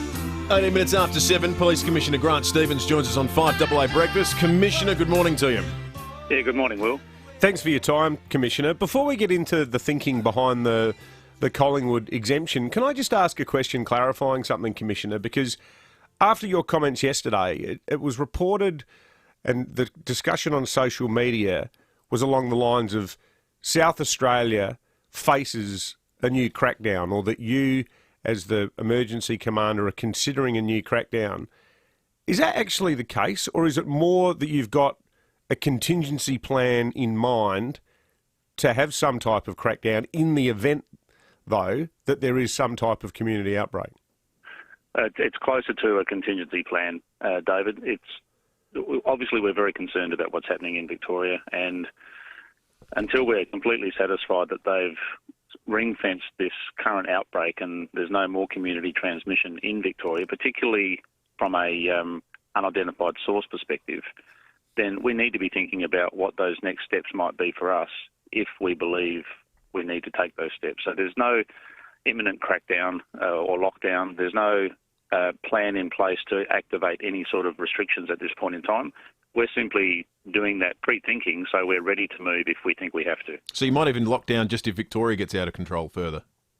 Well, it depends on how grave the situation becomes in Victoria. And you may remember last year when Victoria was in a pretty dire situation, we had restrictions here because as much as we try to inhibit movement between states, we can't eliminate it completely, and we actually have to let some people come through, particularly heavy freight and other essential services. So the risk is always there, and we need to manage that risk as much as possible. And sometimes that is going to mean that we have to impose restrictions on South Australians to make sure that we are able to respond to an outbreak if it gets here. And I have to point this out. I said it yesterday. We are the most relaxed state, and out of all the states and territories in Australia, except for the Northern Territory, we are the most relaxed when it comes to restrictions, which means if the virus finds its way in, it's got the greatest potential to spread quickly. Everything you've just said makes perfect sense, Commissioner, but I reckon the one problem that so many of our listeners, based on all of the texts that we're getting this morning, is they go, well, okay, so we've got to ring fence the threat from Victoria. We've got to take every possible precaution, keep it all to essential services, and also we're going to let in the Collingwood Football Club. No, I understand the sentiment. And this is a decision, please don't think I'm handballing this, but this is a decision that was made by SA Health. They have an exemptions team that assess applications for people to come in outside of the restrictions we have in place for travel into South Australia. And it's probably best that you speak directly with SA Health about this, but I do know the steps they're taking to ensure the safety of the South Australian community. For example, at the Collingwood Football Club will be charter flights in, sterile corridor to the venue, flying in and out the same day, COVID testing pre-departure and on arrival. The team they're playing will have to have COVID testing as well. They're putting a lot of steps in place to ensure that this can be done safely, and I've also been advised that the sorts of considerations that they're applying to the Collingwood Football Club would apply to anybody else who was applying for an exemption to come into South Australia. So, do you know, not handballing, no, but this is an SA Health decision through their exemptions committee. Do you know whether they will effectively be a skeleton staff, i.e. just players, coaches, medical crew, or... Yes. So yes, there's not going to be people like board members coming over, because I'm going to the chairman's function on Saturday, and normally that's a free-for-all for the hoi polloi where board members come flying in with their partners, sponsors. Are all of those people off the list? Because they should be. Well, I don't know who's on the list, David, but I do know that SA Health have required the Collingwood Football Club to pare back the number of people travelling over. So it's, for want of a better phrase, those people who really need to come. Now, I don't know who's on that list, but I do know it's been pared back. Part of your job, though, Commissioner, and I'm certainly not suggesting you're not doing it. I know you've been doing it more than you've probably ever thought you'd have to. But I get what you're saying about SA Health, but you are also the public confidence guy. You're the guy who needs to keep everyone in the tent. One thing that is really confusing me this morning is I know that right now there's a woman who runs a small business in Pinaroo, a retail business that's been deemed non-essential. She lives like 1,500 metres over the Victorian border in an area where you can't find the coronavirus. Now, she hasn't got an SA Health exemption. She's been told that her and her husband have rented a hotel in Pinaroo so they can run their business. Well, I'm not sure why they're doing that, David, because just like the previous text message you read out from Sam, anyone who lives within 70 kilometres of the South Australian border inside of Victoria can travel to and from South Australia as much as they like for whatever purpose they like. There is no restriction on anyone who lives within that cross-border area, 70 kilometres inside the Victorian border. Well, they might. I know that they're doing it. They might have just done it because they're freaked out by what's happening in Victoria and thought that they'd do it as that's a possibility. I can certainly confirm that they would have had to do that at the height of our lockdown during 2020. But on this occasion, with the current circumstances, we have that 70-kilometre buffer for people who live inside Victoria but basically live, work, play, socialise in South Australia. Commissioner, when does Collingwood arrive and when were they required to leave? I don't know the details, Will. Like I said, SA Health have been right through this. They've come up with a plan that they believe is able to be safely executed so that this game can happen. And I think they're going to reassess after this game in terms of what it looks like going forward for the rest of the fixture if Victoria are still in a situation where they can't travel freely to and from Victoria. SA Health have made your job harder, haven't they? Yes, but that's the nature of a pandemic. Is every time we look at these things, it's trying to find the best way forward that allows us to remain as normal as possible, but keeps us as safe as possible. It is all about balancing risk, and this is a health decision. I'm satisfied based on the advice they provided me that they've gone through everything that they should be going through, and this will be conducted as safely as possible. Commissioner Grant Stevens, thanks very much for joining us this morning on 5AA Breakfast. Pleasure, guys.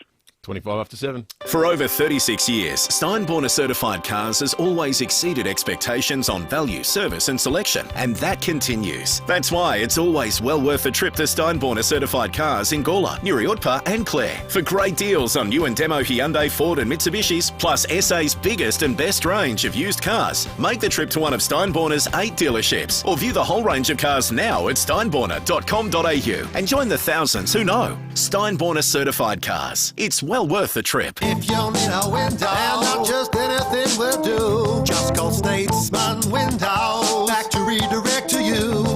Nobody beats Statesman Windows, not on quality and certainly not on service. Windows, sliding doors, bifolds and more, made right here in Adelaide, factory direct to you. For windows when and where you want them, call Statesman Windows, states.com.au. Windows when and where you want them. Windows when and where you want them. When you've been around for over a century, you know a thing or two. And Business SA and Ray White have almost 300 years between them. So when an alliance is formed between Business SA and Ray White Business Sales SA, they're bringing all their experience to your business, making sure it's in top shape, whether you're buying, selling, or somewhere in between. Get in touch with the experts, Business SA and Ray White Business Sales SA on 8300 0000. That's 8300 0000. Hi, it's Jane Riley. You won't want to miss the Luxaflex mid-year event at Rundle Blinds and Curtains, Adelaide's premier window furnishings company. Right now, get 20% off a range of beautiful Luxaflex blinds, shutters and awnings. Rundle Blinds is the Luxaflex most awarded store nationally, winner of the prestigious Gallery of the Year no less than 5 times. It's for a strictly limited time at Rundle Blinds and Curtains, Kings Park, your local award-winning Luxaflex gallery dealer. rundleblinds.com.au. Ever wondered what would happen if you were suddenly unable to care for yourself? Maurice Blackburn's Essential Estate Planning Pack offers an easy and great value way to get the protection you and your family need while you're alive and after you've passed. My Life Documents includes a will and other vital legal and medical documents, plus 2 consultations with an expert lawyer, all for a fixed price. Visit mauriceblackburn.com.au/mylifedocuments today. The Barossa Valley is gorgeous, which is why it makes sense to make the vine change to retirement living in Barossa Village, Angaston, Tanunda and Nuriutpa. It's the retirement lifestyle you deserve. And your pets too. Yes, your pets are your family, so you should never have to choose between your lifestyle and your beloved animals. Make the vine change at Barossa Village, under an hour from the city. Find out more at barossavillage.org. 5AA Breakfast is streaming live right now. To watch, simply head online to 5AA Facebook or search 5AA on YouTube. Buy 3, get 1 free on top tyre brands. Visit bobjane.com.au. You're listening to 5AA Breakfast. David Penberthy and Will Goodings. 29 minutes after 7. Let's talk sport. Used vehicle stock always changing at North Point Toyota Hillcrest Prospect in Port Augusta. It is the North Point way. Stephen Rowe last night had Jenny Williams of the great Williams football family on the program yesterday in capacity as an organisational psychologist to talk about Naomi Osaka. Again, another example of mental health doesn't prejudice. She's got the world at her feet, but mental health's bit, Jen. Well, you have to understand, when you said she's got a God-given talent, most of her time has been, out on a tennis court, and she's become an expert in doing the following, is tennis and knowing her own mind. But what happens is, one of the questions I ask young people is, do you like being centre of attention? And the really strange thing is, the answer has to be either true or sometimes to that. And the sometimes being like Gary Ablett when he's playing. Not when he's playing well, or that it has to be when you're playing. And for a lot of young kids, they never get the chance to actually practice being centre of attention other than on the tennis court. And when you're in an interview, you are centre of attention, and it's hard for people who don't like doing that naturally. Should media be an athlete's choice, number one? And she said pre-tournament, all she wanted to do was exercise, her words, better self-care. Should have Roland Garros have respected that? I think, number one, a lot of journalists should understand that they're actually experts in writing, in telling stories, and in listening and actually making and asking good questions. But often journalists have an opinion themselves, and theirs is an expert opinion, and when someone who's an athlete answers it, they get asked it again 3 or 4 different ways because it isn't the answer that the journalist wants to cover the story that they want to tell. And I think that can make a real difference to people like Naomi, and that's the number one thing. We all have opinions without actually knowing what's in someone else's head. It's one of the big talking points in world sport at the moment, the Naomi Osaka decision to withdraw from the French Open. Best in the game, ranked second in the world. It is, as we said yesterday, though, it's a health issue now. She's just got to Totally. sort herself out. That's and right. Good luck to her. Yeah. It's not about journos saying, we can't ask questions. It No. should, no one should have that view. It should be recognised as she's sick in the way, she'd done her ankle or something exactly like right. that. It's Exactly right. Upstairs. Big day in Good footy luck as to her. well today. Mid-season draft tonight in the AFL. Crows have pick 4, Port pick 13. So might be a new Crows and power play to learn this time tomorrow morning. All new Kluger hybrids about to arrive at North Point Toyota. Pre-order to avoid disappointment. It is the North Point way. Sean Fuster will join us. We're going round the courts tomorrow, right after this. It's a rare crossover between around the courts and state politics. Sean will explain. This is Adelaide's 5AA. A shower or two and 20 today with the 7:30 news. I'm Mel Usher. Physio Extra, your one-stop shop. Physio, Pilates, podiatry, massage, dietetics. For appointments, visit physioextra.com. A shotgun, knives and knuckle dusters have been discovered in a car north of the city. Patrols attempted to stop the vehicle at Gawler around 2:30 this morning. Senior Constable Kate Dawson says they caught up with the car at Williston. We searched the vehicle and located a number of items, including a Winchester sawn-off shotgun with the serial number ground off, 4 large knives, knuckle dusters and some stolen number plates. A 30-year-old man from Anglevale on his L's will face court today on a string of charges, including unlawful possession.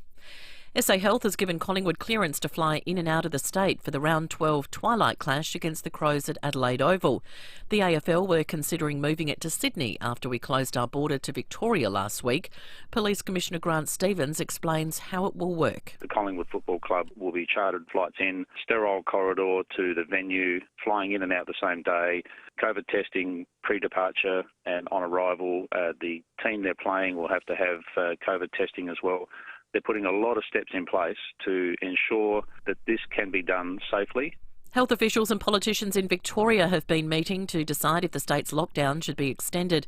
There are concerns about the speed at which the COVID variant has been spreading and the transmission from fleeting contacts. But some regional areas say the whole state doesn't need to be shut down. And the World Health Organization has approved a second Chinese-produced COVID vaccine for emergency use. It opens the door for the jab to be used as part of the COVAX program, which aims to provide fair access to vaccines. It's been another bad night for our hospital system. All hospital EDs were on code white, with patients queued up waiting for a bed. Shadow Health Minister Chris Picton says ambulances were ramped outside for hours. The ambulance service put out a call calling for Opstat White, which is their highest level of concern, saying that they clearly didn't have enough ambulances to look after the urgent cases that there were in the community. The Ambulance Employees Association are saying that there were some patients who were waiting in the community 1 hour for urgent ambulance cases. Students at Adelaide High School are calling on schools across the nation to implement sexual assault prevention programs. More than 200 kids protested yesterday outside the West Terrace campus. Nine's Keziah Sullivan was there and says the students want change. So we heard from a couple of victims of sexual assault and sexism, and they just shared their stories, and you could really see just how much stronger they felt and how they changed over just within minutes of sharing their stories and having the rest of their peers. There was probably 200 school kids out there. The FBI is investigating a cyber attack on the world's largest meat supplier, JBS. It's threatening to disrupt supply chains and inflate food prices. The company believes Russia was involved. And complaints about telcos have dropped. The number is down 6% on the same quarter last year. Reports about customer difficulty in contacting their service provider plunging 38%. Now turning to 5AA Sport. Transform your 12-volt and camping setup with kick-ass products from australiandirect.com.au. It's over to Tom Wren. Thank you, Mel. As we heard earlier with the news, Collingwood will fly in and out on the same day on a chartered flight to SA to ensure the weekend's match against Adelaide goes ahead. Meantime, on field there's fresh doubt on whether Crows defender Daniel Tully will play again this season after he suffered a setback on his recovery from a foot injury. The 29-year-old had surgery in April and was back running but has suffered some soreness. Crows head of footy Adam Kelly is still hopeful he'll play in 2021. It's really unfortunate for both Daniel and the club that he's had this setback. Fingers crossed. The treatment that he's received, he'll respond well to, and we can still see him play a meaningful part towards the end of the season. 3 AFL games will be played in New South Wales in round 12 due to Victoria's lockdown. Giant Stadium in Sydney's been confirmed as the venue for Friday night's clash between ladder leaders Melbourne and third-placed Brisbane. The SCG will be used Saturday for Sydney versus St Kilda and again on Sunday for Carlton and West Coast. To tennis, and Ash Barty's one of 4 Aussies through to the second round of the French Open. Alexei Popyrin had 2 set points against Rafael Nadal, but lost eventually in straight sets. To basketball, and the Illawarra Hawks have cemented a playoff spot following a thrilling 2-point win against the Perth Wildcats. The Wildcats with a chance to win it on the buzzer. 2-point game. Mooney to win it. No! Goodness. For the first time since 2017, the Illawarra Hawks are playoffs bound. The Adelaide 36ers will play their final game of the season this weekend.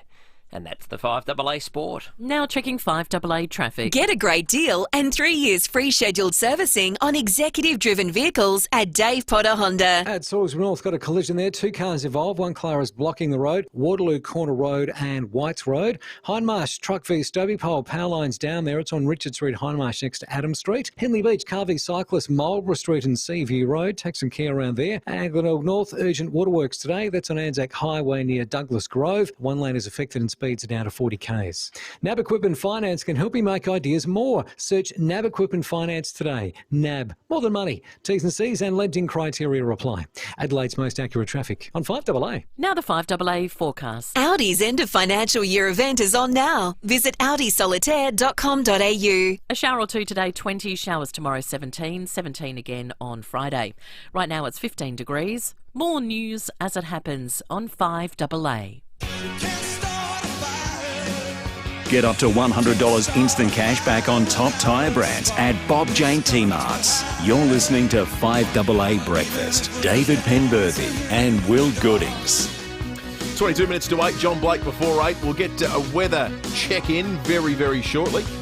Then after 8 o'clock today, Tom Duday from the Adelaide Football Club. But right now, I don't think this has ever happened. Sean will correct me if I'm wrong, but a state politics and around the courts crossover segment. You like crossovers. They do this in the comic book world, Sean. That's all I know about it. Yeah, this is a little bit less interesting than Crisis on Infinite Earths or Secret Wars in terms of, pomp and circumstance. But it's more important in a lot of ways too. Yeah. The last time we had a courts crossover with state politics was Bernard Finnegan. It would have been, yeah. Yeah. Before that, it would have been Randall Ashbourne. Which probably predates us doing it. Maybe just. Only just? Only just. Yeah, but quite possibly. I'd have to check our back issues. Yeah. That's right.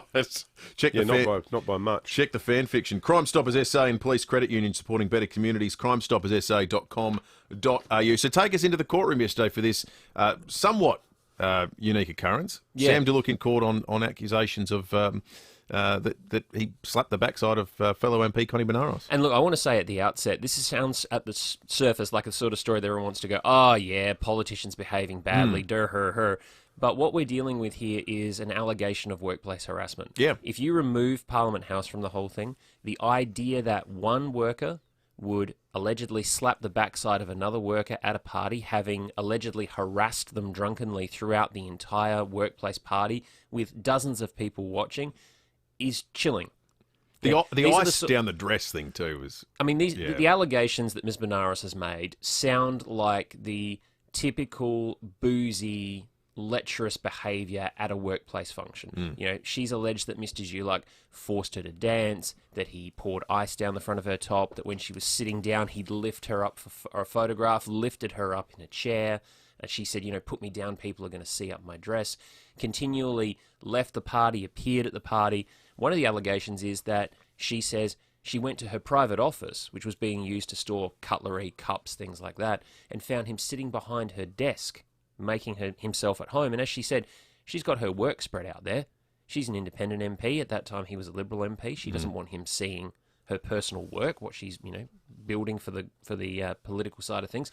She also doesn't want him seeing her personal items, including a funeral notice for her then recently deceased mother, which was very upsetting to her. According to her, Mr Dulac launched into I've had someone die too. I feel so sorry for her. And she's like, don't talk to me about it. I don't want to discuss this. And according to her, he kept going. So it's all that sort of build up to what she says was a whack at the end of the night. She says that she was almost swept up by him and whacked on the buttocks. And she turned to him and had some choice words. Sit the F down. What do you think? Because you're some kind of Liberal power broker, you get away with this? So when she lays all of that out, as I say, the her funny politics side of it really does fall away, because this is, according to her, a woman being harassed by a very powerful man in a very public situation. Had he been somewhere else before? Because the description of him walking around the party at Parliament House, he picked up a bottle of gin or vodka from the drinks table. He's walking around drinking directly out of a full bottle of spirits. And according to Miss Benaros, trying to make her drink from it as well, to which she replied, I don't scull from the bottle. Apparently the Liberal Party Christmas party was going on at the same time elsewhere in Parliament House. So he's had quite the run-up. According to Miss Benaros, yeah, and according to the other witnesses that have given evidence so far. So this is around the courts, after all. That's the allegation. We are at trial because Sam DeLuc says that's not true. Well, what Sam DeLuc says is actually quite interesting, because we haven't reached his side of the case yet. We got to the second prosecution witness, a woman who was at the time Mark Parnell's office manager. Now, she's described similar events in a different order. Okay. In a different order from Ms Benaros. Right. Yeah. This witness says that the pat or touch, as she described it on the bottom, not a slap, not a whack, but a pat or a touch, happened earlier in the night. And the other incidents, including the forced dancing and the drinking from the bottles and such, happened later in the night. She also says that Mr Dulac was throwing ice around and Ms Benaros turned away so that it wouldn't go down her dress. Okay, which is a very different retelling of the event. So whose witness was this? This was the prosecution witness. This was the only person who is the eyewitness to the slap or the touch or the pat, depending on which version of the story you're following. That doesn't sound like it went particularly well for them then. Look, it was a really interesting moment. The journalists were all sitting in a separate court. Yep. COVID restrictions, so we had our own courtroom. We were watching it via closed-circuit television. And there was that moment where we all felt like a jury, because we just sort of went, hang on, what? I sounded like Daniel on Around the Courts. Sorry, what? Yeah. It was that kind of moment, because this is the prosecution presenting two versions of the same story, and they are remarkably similar in their content, but different in their order, and then differing on the most important point, which is the slap or the touch or the pat, which is the alleged assault itself. Because Mr Delac's not standing trial for all the other behaviour. He's standing trial for that one moment of hand meets buttock contact. We are three blokes talking about this, trying to think like a woman here, and I'm interested in Connie Benaras's demeanour yesterday, because I reckon as a woman, I would just be so enraged about the fact that I had to go to court to have an extended public discussion about the extent to which I was grabbed on the arse or not. Well, it would just, and I reckon a lot of women listening to this too would be thinking, this poor woman, being dragged through the courts where the whole evidentiary argument goes to a part of your body being grabbed, the extent to which, the nature in which it was grabbed by a bloke. How did she bear up? Look, Ms. Benares did incredibly well. She became emotional when she talked about her mother and the funeral notice. She became emotional as we came to the moment of the alleged assault. And like you said, Dave, she was cross-examined thoroughly. How hard was it? Which hand was it? Where were you standing? What direction did he come from? Things like that. She was also, as you would expect in a situation like this, and I don't say this in a polite way, defence counsel went to, well, how much did you have to drink that night? Yeah. What did you choose to do that night? And it turned into that usual, well, what did you do to bring this on yourself kind of questioning that's, in my opinion, just Or maybe unwelcome. you should just lighten up, or you took it all the wrong way. Well, there were allegations of, well, wouldn't you agree that Mr. Deluck was genuine in his concern about your mother? And the other one was, wouldn't you agree that he asked you to dance? And Miss Benares said, he grabbed my hands and said, dance with me. He didn't exactly give me a choice. And from Miss Benares' perspective, she's an independent dancing, quote unquote, with a Liberal power broker in Parliament House with dozens of people watching. What else do you do in that situation? We know what politics is like. What do you do to not cause a scene, to not cause problems down the track? You bear under, you buckle under, and you endure it, as she says, for a couple of seconds before extricating and getting away. Do any external factors come into play with this too, Sean? Because I'm wondering how the politics of this, like not what happened at the party, but what happened since, was that Sam DeLuca has been publicly remorseful, doesn't drink anymore.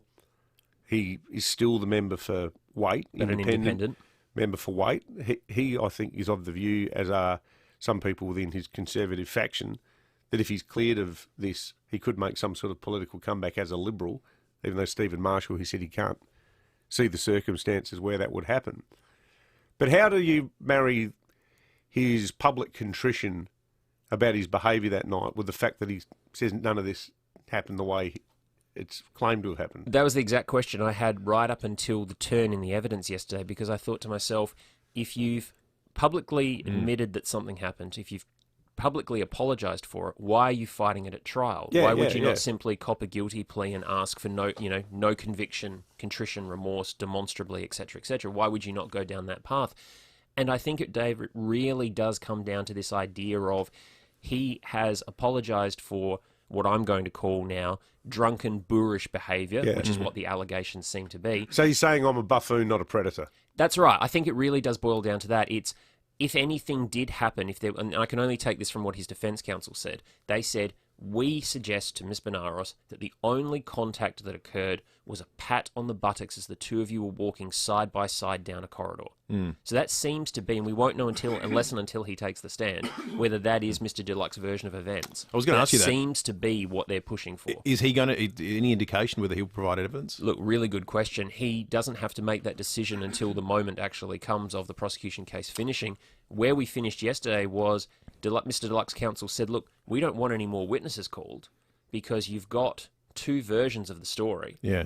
The court can't possibly be satisfied beyond reasonable doubt that either version happened because they contrast one another, and yet they've both been led by the prosecution.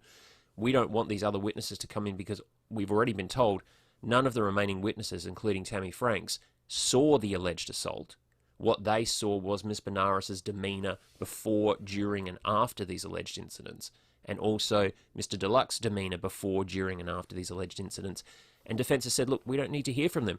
We accept that he was doing things. We accept that she was feeling things. That's not at contention here. What's at contention is the slap or the touch or the pat, whatever it was. So we're really down to slap, touch, pat. Judge trial. Judge alone, which is why we can talk about it as freely as we are. It's in the magistrate's court as well, which is an important point. The magistrate's court can't impose a sentence harsh enough, should Mr. Deluck be convicted, that would trigger the rules in state parliament that cause him to lose his seat. Yeah. So no matter so what... you can be convicted of this and still be an MP? Absolutely. That's not exactly the most highest threshold for public office, is it? Seriously. We've had people convicted of levels of assault before, I'm sure, that have been in tiers of politics around Australia. Yeah, I can think of a couple of times when they pre-selected people. Yes, yeah. Who were candidates.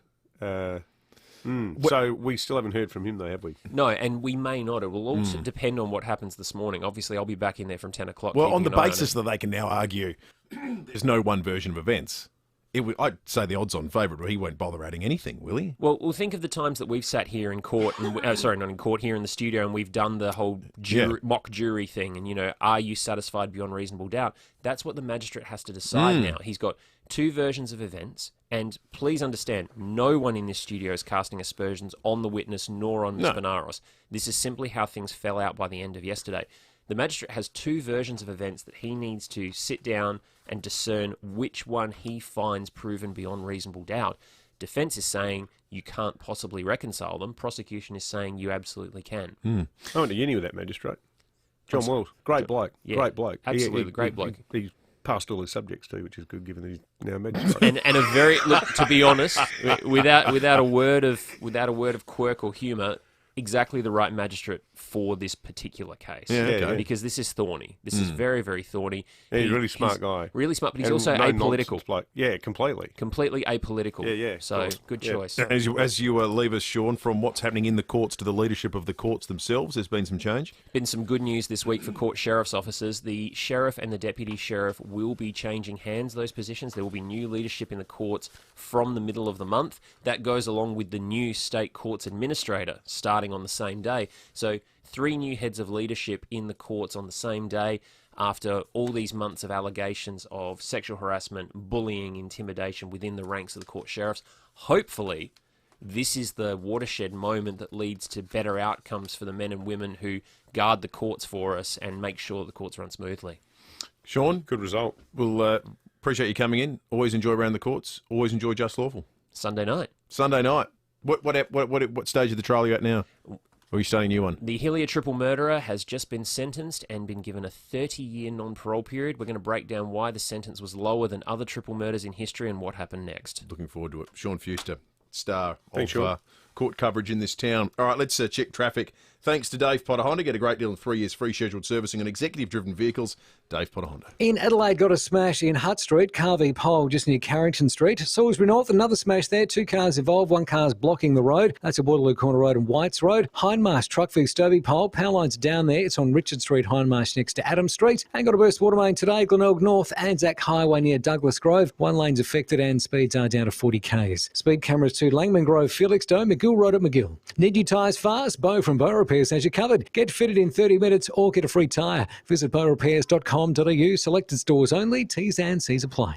Adelaide's most accurate traffic on 5AA. Adelaide Tools is your tax time destination with SA's biggest range of top brand tools and equipment. We've got tradies and serious DIYers covered. Get in before June 30th and do a deal. If you're looking for trade quality brands, you don't need to look anywhere else. So now's the time. Get into Adelaide Tools or jump online to check out all the must-see deals for tax time. Adelaide Tools, trusted brands, trusted service since 1949. When you think surgery, you think hospital, right? Well, Dr. Greg Keane wants you to think SportsMed. SportsMed is the only purpose-built orthopaedic hospital in the country, with world-class nursing and theatre staff, a first-class catering team, and the latest innovations in patient treatment and care. And your surgeons? We're experts in all procedures for hips, knees, feet, ankles, shoulders, elbows, wrists and hands. All your treatments, all your care. One place. SportsMed. Start living life again after your successful surgery. Sportsmed.com.au. Don't let life get in the way of a good book. For a limited time only, you'll get not 1, but 2 months free trial with Audible. Transform your daily commute with a true crime. Turn chores into comedy hour. Enjoy a classic while cooking or some health inspo while you work out. With thousands of audiobooks, Audible originals and exclusive podcasts to choose from, Audible is books that fit with real life. For your 2-month free trial, head to audible.com.au. T's and C's apply. See audible.com.au for details. When people walk through the doors at Pals, the first thing they say is wow. Not only because of the size and the selection, but also because of the team. Sam and Jamie have tasted every drop. They and their team can recommend a whiskey that's just as good as that hard-to-find Japanese one, if they don't have it, that is. Or a beautiful red that's reminiscent of that outstanding cellar door you once travelled so far to visit. Parafield Airport Liquor Store. Pals, next to Roulette's Tavern, Kings Road, Parafield. Versatility. It opens the door for those spontaneous moments where adventure calls. Enter the Tiguan Allspace. The adaptable seating provides room for up to 7. You might not use the extra 2 seats all the time, but it's great to know they're there. The Tiguan Allspace is bigger and better than ever, and with 4Motion all-wheel drive, it's the SUV that can do it all. Visit the Volkswagen experts at Solitaire Volkswagen Hawthorne and Medindi to book a test drive, or visit solitaire.com.au for more details. DL65541. 5AA Breakfast is streaming live right now. To watch, simply head online to 5AA Facebook or search 5AA on YouTube. Buy 3, get 1 free on top tyre brands. Visit bobjane.com.au. You're listening to 5AA Breakfast. David Penberthy and Will Goodings. 6 to 9, the dominant topic of conversation on the Telstra Store Mount Barker text line continues to be the decision to grant Collingwood an exemption to play at the Adelaide Oval this weekend. Bit of feedback too around the courts. We'll get to that shortly. First, Amelia Mulcahy from 7 News with the weather. Morning to you, Amelia. Good morning, guys. Bit of shower activity around today. We had an early shower or two over the metro area. Elizabeth's had about 1.5 millimetres. The airport's had around 1 millimetre or so as well, and same at Mount Lofty.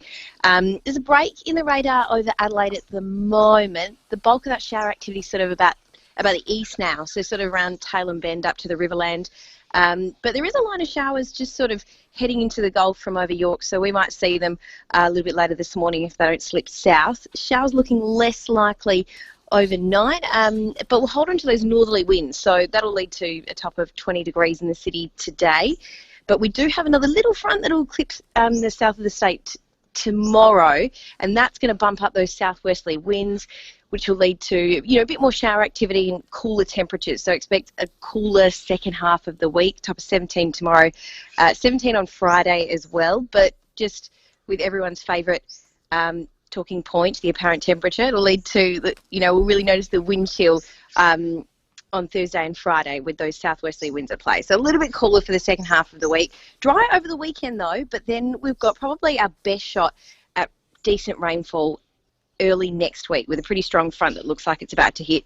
I don't want to harp on about those rainfall totals too much because it is a little early in the piece, but that one's certainly looking promising. So it's sort of been a bit of a warm start to winter on the calendar, you could say, this week, but the real wintry weather looks like it's due next week. Good on you, Amelia. Amelia Mulcahy from 7 News with a look ahead weather-wise. Right now it's time for John Blake, thanks to Aussie Fast Transport Solutions, interstate freight distribution, warehousing and local Adelaide couriers. Call Aussie Fast, 13 13 64. And now, a proud anti-vaxxer with another tip for real happiness. If you want to be happy for the rest of your life, here's an anti-vaxxer with some advice. After he's given you his gift of gab, you'll probably want to go and get yourself a jab. I'm a proud anti-vaxxer with another tip for real happiness. If you want to be really happy, be an anti-vaxxer, because vaccinations have nasty side effects, like getting really old and your hair turning grey. You might get a bit of a backlash from ignorant people who tell you to go to a doctor to get a vaccination, but who needs doctors when you've got the internet? You'll find that as an anti-vaxxer, you'll not only get a free membership into the Flat Earth Society, you'll also get a lot of support from complete strangers. I was walking down the road with my wife and some anti-vax friends wearing our anti-vax t-shirts, and a complete stranger just yelled out, "What a bunch of useless pricks!" And that's exactly what vaccinations are. They come up with vaccines for everything, just so pharmaceutical companies can make money. They'll probably invent one for stupidity one day. I'll tell you what, if they do, me and my wife aren't getting it. If you want to be happy for the rest of your life, that's an anti-vaxxer with some advice. Now there's a vaccine for COVID at last. I'd like to go and jab it in his big dumb ass. 5AA News is on the way, then breaking at 8, and Tom Duday from the Adelaide Football Club. Adelaide Cabaret Festival is here, June 11 to 26 at Adelaide Festival Centre. Book your tickets now for a spectacular program directed by Hollywood star cabaret royalty Alan Cumming. Adelaide Cabaret Festival will thrill you with song, comedy, art, magic, trivia and all sorts of cabaret delights. Warm up your winter and experience the best cabaret talent from across the country. family. Your banquet awaits. Book now at adelaidecabaretfestival.com.au. Everybody's talking about Montaigne. Hi, Miles Fitzner here, and everybody is talking about the Progressive Group Fleet Department at Montaigne. Representing 7 of the top 10 vehicle brands in Australia, Ranger Ute, Hyundai i30, Kia Cerato, Mazda CX-5, plus many more fleet vehicle solutions. The Montaigne Fleet team is ready to assist your business requirements with amazing end of financial year offers. Call 8300 1200 today and ask for Aaron, the professional group fleet manager. Everybody's talking about Montaigne. BD 182170. If delayed payments are putting a strain on your business's cash flow, don't worry. With Octet's Smart Business Financing, you can keep your business's cash flow flowing. Their debtor finance solution gives you access to up to 85% of your unpaid sales invoices within 24 hours and without real estate security. Check out the terms and conditions, as well as Octet's facility approval guidelines at octet.com. That's OCTET.com. Power your growing business with Octet. Jane pops in to have a chat and a cuppa with Ivy to talk about her home care package with ACH Group. Ivy, tell me about the services that you receive through ACH Group. I have help with new technology. Facebook, they've put me on, so I'm actually loving that. Because of the coronavirus, it's been a real blessing because we're still connecting with my friends. To find out how a home care package with ACH Group can support you to live well as you age, visit achgroup.org.au. Online, on DAB Digital Radio and on 1395 AM. Talking Adelaide. This is Adelaide's 5AA. A shower or two and 20 today with the 8 o'clock news. I'm Mel Usher. The X in Physio Extra stands for extra time, extra care, extra convenience, with 6 locations. Visit physioextra.com. More details have emerged about the exemption granted to the Collingwood Football Club to play the Crows at Adelaide Oval this weekend. They'll fly in and fly out with mandatory COVID tests. Police Commissioner Grant Stevens says the minimum number required will make the trip across. SA Health have required the Collingwood Football Club to pare back the number of people travelling over, so it's, for want of a better phrase, those people who really need to come. Now, I don't know who's on that list, but I do know it's been pared back. SA Health giving the trip the green light has garnered some criticism given the escalating situation in Victoria. Victoria's lockdown may run for several weeks. Nine's Gail Watson says the decision on extending the shutdown is expected today. Victoria's 7-day lockdown was supposed to end on Thursday night, but is expected to be extended. It comes amid growing concern about the transmission of the latest variant of the virus. Testing Commander Jerome Weimar indicating that only fleeting contact may be all that's needed for the virus to pass from one person to another. The Department of Health is concerned about venues such as shopping centres, community groceries and markets. They've published a list of 10 areas, urging anyone who has visited the sites over the past 1 to 2 weeks to get tested if they show any symptoms. There's a COVID alert in WA, the suspected case of transmission happening in hotel quarantine. Overcrowding in our public hospitals is back in the spotlight. All hospital EDs were on code white last night, with queues of ambulances ramped outside. Shadow Health Minister Chris Picton says the government's got its focus all wrong. How bizarre that their priority is to stop ambulance officers writing in chalk on ambulances rather than to stop the ramping, the overcrowding and the ambulance delays that are putting patients' lives at risk. I think South Australians are much more worried about whether they can get an ambulance when they urgently need one rather than whether there's a message on the sign saying how bad things are. An El Plater will front court today on a string of firearm and weapons offences. A search of his car at Williston in the early hours of this morning, allegedly netting a Winchester sawn-off shotgun with the serial number ground off, 4 large knives, knuckle dusters and stolen number plates. The 30-year-old from Anglevale had also failed to stop for police when first spotted in Gawler. Thousands of Australian and American workers are off the job after the world's largest meat supplier was hit by a cyber attack, threatening to disrupt supply chains and inflate food prices. Nine's Amelia Adams reports from the US. The world's largest meat packer, JBS, says it's fallen victim to an organised cybersecurity attack affecting some of its servers in America, Canada and Australia, where the company has close to 50 abattoirs and processing sites and around 11,000 employees. Those staff were sent home on Monday and are yet to return to work. JBS USA says it's working to resolve the issue. The attack comes just weeks after a ransomware hack crippled America's largest fuel pipeline, Colonial. The White House says this latest attack was orchestrated by a criminal organisation likely based in Russia. The Biden administration is in talks with Moscow about the matter. Pope Francis has overhauled the laws of the Catholic Church to make sexual abuse a crime. The new rules make sexual abuse, grooming minors and vulnerable adults, possessing child porn and covering up abuse a criminal offence. One of the world's most powerful telescopes will be built with the help of Australian scientists. The team is developing a camera designed to produce images 3 times sharper than Hubble. Astronomy professor Francois Rigaud says the device will explore how the first stars were formed billions of years ago. We are bringing and building this novel instrumentation to put behind it. And yes, it will deliver, images that are 3 times clearer than Hubble from this ground-based telescope. And a piece of space junk has smashed into the International Space Station, damaging the orbiting lab's robotic arm. The small puncture in the arm's protective thermal covering was noticed during a routine inspection last month.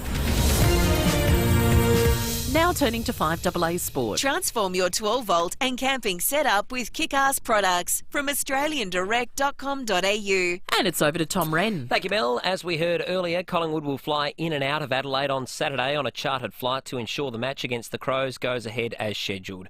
Players from both sides will also be tested for COVID. Meantime, the AFL mid-season draft will take place tonight with North Melbourne holding pick 1. The Crows have pick 4 and the Power pick 13. To tennis, world number 1 Ash Barty is through to the second round of the French Open, but it wasn't without some drama. She was pushed to 3 sets against American Bernarda Pera and needed extensive physio after a hip injury flared up in the deciding set. Barty admitting post-match it's an issue which has been with her for a while. We know how we're going to manage through this week. We know what we're doing. We're confident in that we can get my body to a point where I'm able to compete. Barty will next take on Poland's Magda Linette.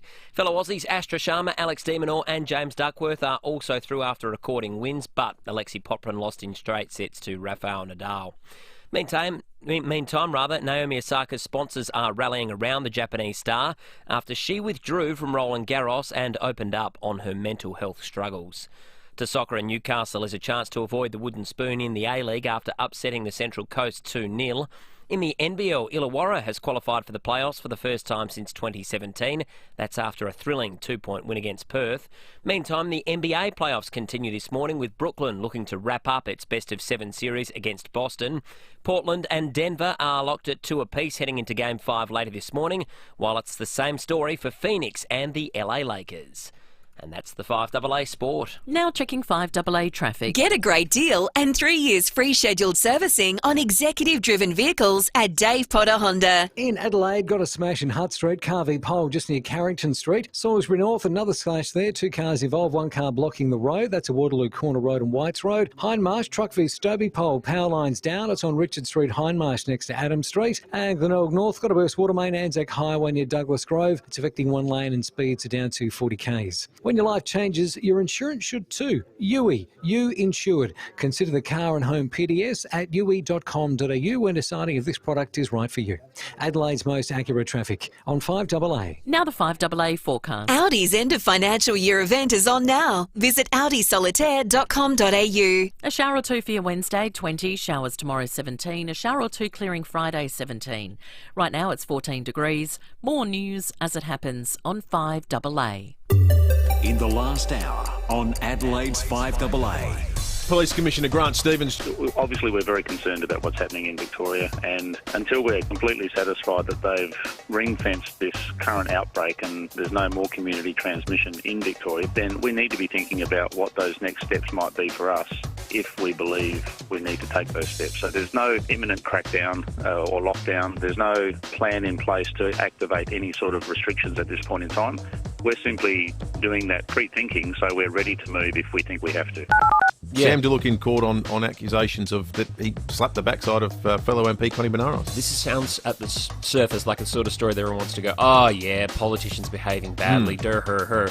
But what we're dealing with here is an allegation of workplace harassment. Yeah. If you remove Parliament House from the whole thing, the idea that one worker would allegedly slap the backside of another worker at a party, having allegedly harassed them drunkenly throughout the entire workplace party, is chilling.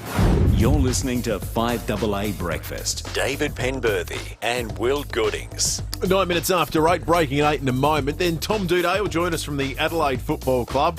Their fixture this weekend has been the number one talking point. It's had nothing to do with the action that will take place on the Oval at Adelaide Oval. It's more about the manner in which the Collingwood Football Club were granted an exemption to get into the state. If you've got a thought on that, we'd love to hear from you. Phone lines are open, 8223 0000. We've had a few more in the last 40 minutes that have suggested that people need to ease up a little bit and see the big picture. There's a lot of people moving across the border. There's a bit more of that sentiment coming through, but overwhelmingly people just see it as rank unfairness on the Telstra or Mount Barker text line 0448 08 1395. So we'll get to more of that in a moment. Behind closed doors still to come, but first...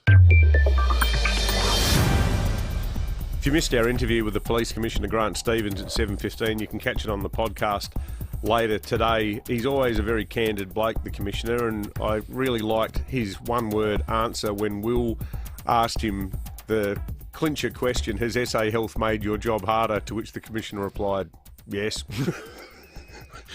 It was very deadpan, very honest, and commendably so. Since then, we've been doing a bit of digging because we asked the Commissioner, and he admitted that he was sort of assuming rather than basing it on any firm, explicit advice he'd been given by SA Health. But he was of the view that in describing the manner in which the Collingwood Football Club are coming to Adelaide, which involves, to quote him again, a charter flight in, a sterile corridor to the venue, so in and out, play the game and POQ. He said he thought it would be a skeleton crew coming. And I asked the question about the match day hospitality, which is the functions that occur where you have the visiting side always bringing board members, office holders like the chief executive, a lot of support staff, admin staff, and a lot of sponsors as well. Crows games interstate, often, good people from Toyota will go along too, and that's part of the deal, part of the thing that makes football possible, that type of corporate sponsorship. Well, we've gone direct to the Collingwood Football Club and said to them, we're trying to find out who's coming to Adelaide this weekend for the game. Will the new president, Mark Corder, or any of the board members be making the trip across, any of the sponsors, or is it just going to be players and coaches? And the 5-word reply, essential match day staff only. So the expectation is, and I'll tell you what, if they waver from this at all, it will be a hard thing to explain. But I don't know if this makes it more sellable to the people, the many, many, many people who've got real qualms still, even just about letting the Collingwood team in and the coaches. But at the very least, we have been reassured in the last 45 minutes that the usual travelling roadshow will not be coming. None of the hoi polloi, none of the handbags who normally go along to these games will be there. It's just going to be the players, the coaches, and they're going to be in and out. 12 minutes after 8, Tom Duday will join us very shortly. First, let's check traffic thanks to Dave Potter Honda. Get a great deal on 3 years free scheduled servicing on executive-driven vehicles at Dave Potter Honda. In the city, got a smash this morning at Hutt Street, Carvey Pole, just near Carrington Street. Salisbury North, residual delays from an earlier crash, Waterloo Corner Road and Whites Road. Hindmarsh, Truck v Stobie, pole power lines down there. Richard Street, Hindmarsh next to Adam Street. Adderburst Water Main causing delays, Glenelg North, Anzac Highway near Douglas Grove, affecting one lane, speeds down to 40 k's. COVID-19 vaccinations are now available for people 50 years and over. Roll up now. Book at covidvaccine.sa.gov.au. Adelaide's most accurate traffic on 5AA. Rowie Sports Show. AFL House, they got a special exemption from SA Health to fly in and fly out of Adelaide for the Collingwood Crows clash. Saturday twilight, Adelaide Oval. And I hope common sense has prevailed there. 4 p.m. weekdays. And the reason I say that, every other state has granted exemptions for Melbourne teams to fly in. So again, why not SA?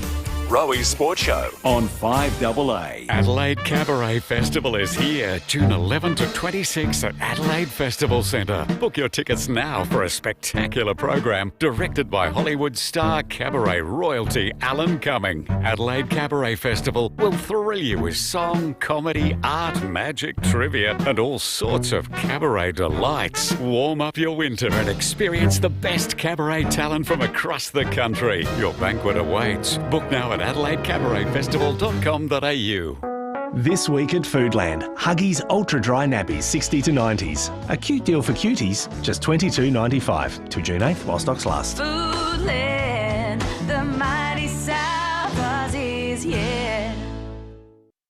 3 words that your friends and family never like hearing. We're moving house. Chill you to the bone, that does. Yeah. But look, don't worry. If your friends and family are sick of helping you move, you can always rely on budget car and truck rentals to help you out. You can do it all with budget car and truck rentals, from 3-ton moving trucks that you can drive on a car licence to vans and moving trailers. Budget car and truck rentals make it easy as to move house. And look, one of the best parts about using budget car and truck rentals is that you won't be indebted. You won't owe your friends and family a house move in return. Do it right in half the time and save money with budget car and truck rentals. Adelaide Airport City, Marston, Salisbury and Ranella. Call 13 27 27. That's 13 27 27. Is it time to update your air? Today's Mitsubishi Electric reverse cycle air conditioners provide up to 5-star heating performance. Now that is impressive. Plus, for a limited time, you can cash in with a bonus gift card when you purchase a select Mitsubishi Electric split or ducted system. Terms and conditions apply. For all the info, visit mitsubishielectric.com.au. or pop into your local Mitsubishi Electric dealer and ask about our bonus gift card offer. Mitsubishi Electric. Works for me. South Australian business owners have been working hard helping to keep jobs, create jobs and strengthen our economy. The state government is backing business all the way with a wide range of funding and support initiatives, all accessible through the SA Business Hub app. These include training incentives, regional job support, reducing the cost of doing business and more. Because the stronger our businesses are, the stronger our state will be. For the information you need to keep your business strong, download the SA Business Hub app, authorised by the Government of South Australia. 9 News, weeknights at 5, nightly at 6. The switch is on to the news that's live and local. 9 News, made in Adelaide. Get up to $100 instant cash back on top tyre brands at Bob Jane T-Marts. You're listening to 5AA Breakfast. David Penberthy and Will Goodings. 16 minutes after 8. After 8:30 this morning on the program, I'm going to catch up with one of the organisers of strike action among students at Adelaide High School. Be fascinating chat. They've got an opportunity to sit down with the head of the school, the principal of the school, and to try and nut out the solution to the problems. But their grievances seem entirely legitimate. You'll be taken behind the curtain after 8:30. But right now, I'm the dude, so that's what you call me. You know, that or his dudeness or duder or El Duderino if you're not into the whole brevity thing.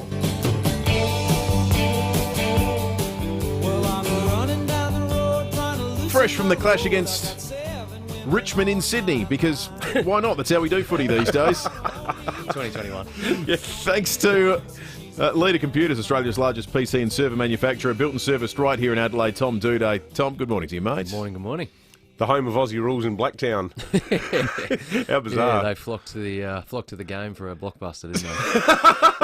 Well, there were more there than there are at most GWS games. A lot of expat South Aussies in Sydney. We knew that was coming, didn't we? Yeah. Oh, absolutely. The Crows should put out a DVD of last week's game with quarters 1 and 4 for the fans to buy, because they were excellent quarters. Yeah, and then just adjust the score up the top and say that 2 and 3 never happened. Yeah, that's right.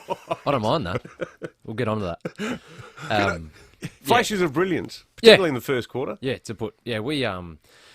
you look at that first quarter and you go, that's us. That's how we want to play. And then second and third, obviously the lapses in the second weren't as long, and in the third it was just sort of we couldn't find a way to slow them down out of the midfield, and then our back line, we were close to them, but they were just sticking everything in one of those quarters where everything goes right. They were kicking them from the boundary, on the run, set shots. So against a team like Richmond, you can't give them any sort of inch, and we gave them a bit more than an inch, and they took it and put us to the sword.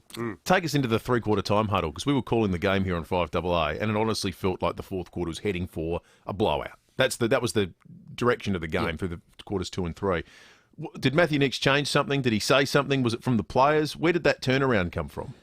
Structurally, we did a little bit different. Nothing drastic in terms of game changing, but I think it was more we went back to like that third quarter wasn't us, and the positive part of it from my point of view is looking at it going, we actually went back to, hang on, no, let's do what we do. Let's get back to our system. And that's what the first quarter was. And you saw that fourth quarter, the start of it, how I think we got 2 or 3 in a row, and it started to look more like that first quarter.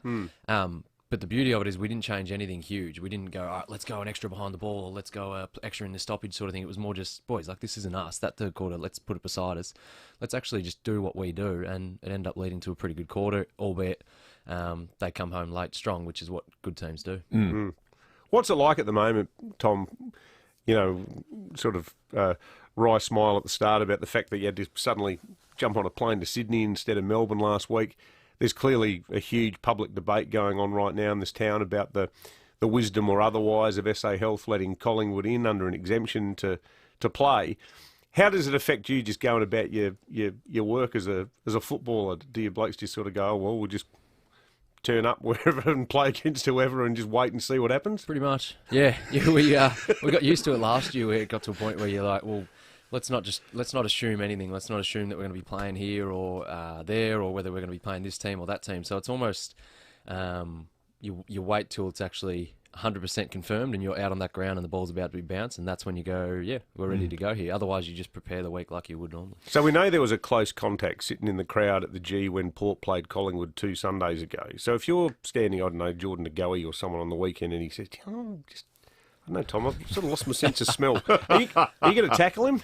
Well, I mean, some people like to think I don't play on anyone the way that they talk to me, and I just roll off and intercept. So maybe I don't have that problem. I'll be socially distanced the whole time, and I'll stay away from a hard ball. So yeah, we got these stickers here that our HR department's made that say stand here, stay safe. We give you one of those stickers, you could put it on the grass. Yeah, and I'll run the back line and say, don't come into my positions on the 50. You're going to have to be loose today. Yeah, just leave me loose. Sorry, mate. Create the spare. Actually, I'm interested in your insight, though, because to everyone who's listened to us and interacted with the program today, there are concerns about the fairness of the decision that's been made about cross-border travel. But the only people that are really at medical risk are literally you guys, playing against people who are coming from a place that has been locked down and people can't even frolic amongst each other. But I got a funny feeling, based on what you know about the protocols in the AFL and the hoops you need to jump through to be cleared to play anywhere, you probably don't feel as uncomfortable as our listeners do about the prospect of knocking around with people from Victoria. Or am I wrong? No, yeah, spot on there. Obviously, we're extremely, like, this is huge for SA to have it, like, for us to have another game here, and we're extremely thankful that we can actually have a home game. And I think just going through it last year with the multiple COVID tests, the restrictions that we had to be on, I can't imagine a world where the AFL would permit Collingwood to come over and play without doing everything in their power to make sure that there's no risk attached to it. And the fact that it's been approved by the AFL, approved by SA Health and stuff, sort of ticks that off for us. So yeah, personally, there's no trepidation or anything that maybe there's something there, because we did so much last year to ensure that there were no COVID cases, and we got through it last year. So yeah, I'm not concerned about it at all. How often are you guys getting tested these days? It's varied this year. It's more to do with around the state. So we got tested on Monday, but we hadn't been tested for a little bit just because we hadn't like Australia in the whole hadn't had cases, and we hadn't been travelling. So last year it was 2 a week for the whole season when COVID was rife, but now it's more just not pick and choose, but yeah, when it's necessary. Halfway mark of the season, Tom. Who do you reckon is going to win the flag? Who's playing the best footy at the moment? I have no idea. Well, so you would have said Melbourne, obviously. Well, like after we beat them, you would have said, oh, maybe not. But then they come out and do that to the Bulldogs, who were flying. So you go, well, maybe it is Melbourne. I wouldn't count out Richmond. They do it every year now, where they're just like they cruise for a little bit, get their system right, and then they'll roll home. It was annoying to watch last week. There's here they go. Yeah, exactly. So they're clicking again. I think obviously with COVID coming in, if it goes to home field advantage and you look at someone like West Coast run home well and then they get a few games in Perth, or that other mob down the road, if they're playing at Adelaide Oval, they're pretty tough to beat there. So I'm not going to pick one just yet, but I'd be interested to know who you two think, because you probably watch it a bit more than I do, to be honest. Yeah, that third quarter last Sunday, I was thinking, just chilling flashbacks. What about that Rewalt mark too? Yeah. That was insane. Oh, it's the best mark I've seen live. I would have thought. I really thought the Bulldogs up until that Melbourne clash. I just think the midfield depth is just extraordinary. But then Melbourne rolled over them, and that's caused me to reassess everything I think about football this year. What about the Crowies? Mathematical chance. You know you're doing well when it's a mathematical chance. Well, the frustrating thing is, so if you hung on against Hawthorn, and if you somehow beat Richmond last week, you'd be in the 8. It's not, playing finals is not silly. No, it's not. Oh, no. Is it the goal? Yeah. I mean, it's the goal, but is it talked about as that's a standard you not just aspire to, but that's now you're so close, it's sort of, that's what's acceptable. There's a belief that we can get there, but we're not saying in terms of if we don't make finals, it's a disappointing season. So I wouldn't say it's the goal, but there's a thought that if we do what we know we can do, which is that first quarter Richmond or the 4 quarters against Melbourne, if we do that against every team, eventually the wins will come. They're not the be-all, end-all, especially with a young group. We're trying to just make sure that every week we put out what we know we can put out, but it's definitely a chance, especially, like you said, you take that Hawthorn game and then a couple other games here or them, even the Freo game. Like we're looking at the 8, so not the long-term goal, but it's definitely something that's in the vision. You might have a new teammate this time tomorrow. In fact, 9 o'clock tonight, mid-season draft. I didn't realise it was tonight. Yeah, it's tonight. I don't know if he has to turn up for training tomorrow. Mon, you got training tomorrow? Yeah. Yeah. So good luck to him. Pick 4. It's only been with us for 2 years. It was mid-season draft many years ago that predate your AFL career, but it's sort of a peculiarity adding people to the list midway through. The Crows didn't take a pick last year in the mid-season draft, so you haven't had to sort of deal with it before. How do you think that'll work? Because it seems there's a list spot available this year. Yeah, well, I think it wouldn't change for us as a team. It wouldn't change anything in terms of he's just going to be a new draftee who we take in. He'll probably live with someone. We'll take him under his wing and it'll be welcome to the AFL. But I think in terms of like how he fits into the team and his actual movement over here and having to live in Adelaide and become a part of the Crows would be a bit of a different kettle of fish. But we'll wait and see. They can pinch him from the SANFL too, can't they? You can anyone. Yeah, there's guys who've nominated. You have to nominate, so you can't just be taken against your will. Yeah, right. But we take David Penberthy. Yeah, that's right. Yeah, we'd never do that. Morale booster. You're off to play for GWS, David. So enjoy that. Dream come true. Have you been watching Mayor of Easttown? No, I haven't. I'm not a Foxtel subscriber, so I haven't been able to tune into that. Oh yeah, it's Foxtel. What about Mosquito Coast? No, okay. I've been a bit slack on TV. I'm not going to lie. Yeah, it's it's sort of good to hear. You've got another job to do, I guess. Yeah. Talking to you two. That's my main thing I've been prepping for. Right. So I can't go to training because I'm watching the Mosquito Coast. And waiting to talk to Pemba. Well, all the best engineering the spare so as to avoid COVID on the weekend, mate. I think that'll be excellent. I can't wait. Safe and sound. Sanitise at quarter time. I'll be right. Keep it good. Cheers, Tom. Tom Duday from the Adelaide Football Club. Thanks to Leader Computers, Australia's largest PC server and manufacturer, built and serviced right here in Adelaide, who have some pretty exciting news for us because they're giving away Windows 10 PC laptops. All you need to do is head to the FIVEaa win page and tell us in 25 words who should be awarded with a Leader Computers Windows 10 PC laptop and why. Could be anyone. Could be an individual, just a friend of yours, school, sporting club. David, when he gets drafted a little bit later tonight. That is not happening. Just go to fiveaa.com.au. Let us know. Google Leader Computers to find your closest Leader reseller. For more than 50 years, Southern Cross Care has provided quality aged care and retirement living services to our community. We understand that your needs are as individual as you are. We also understand that these needs may change over time, which is why we offer a wide range of services available when and where you need them, including health and wellness, home care, retirement living, residential care, along with respite and restorative care. Visit southerncrosscare.com.au. Hurry into Adelaide Tools this Friday and Saturday for their massive Makita bonus splits. Get a bonus Makita 18-volt blower and 18-volt inflator. Plus, a bonus skin via redemption when you purchase selected Makita brushless combo kits. That's right, 3 massive Makita bonuses. Plus, get a bonus 5 amp-hour battery when you buy any 2 18-volt skins. There's also 20% off all Makita accessories and great deals on batteries and chargers too. Adelaide Tools, trusted brands, trusted service since 1949. It's the little things that make a big difference to your day, like a thank you email from a colleague or a smile from a stranger on the train. And it can all start here with a healthy, delicious breakfast made with the goodness of Aussie-made Pura milk. It's got 8 essential nutrients and vitamins to kickstart your morning and set you up for the day ahead. So start your day the positive way with Pura.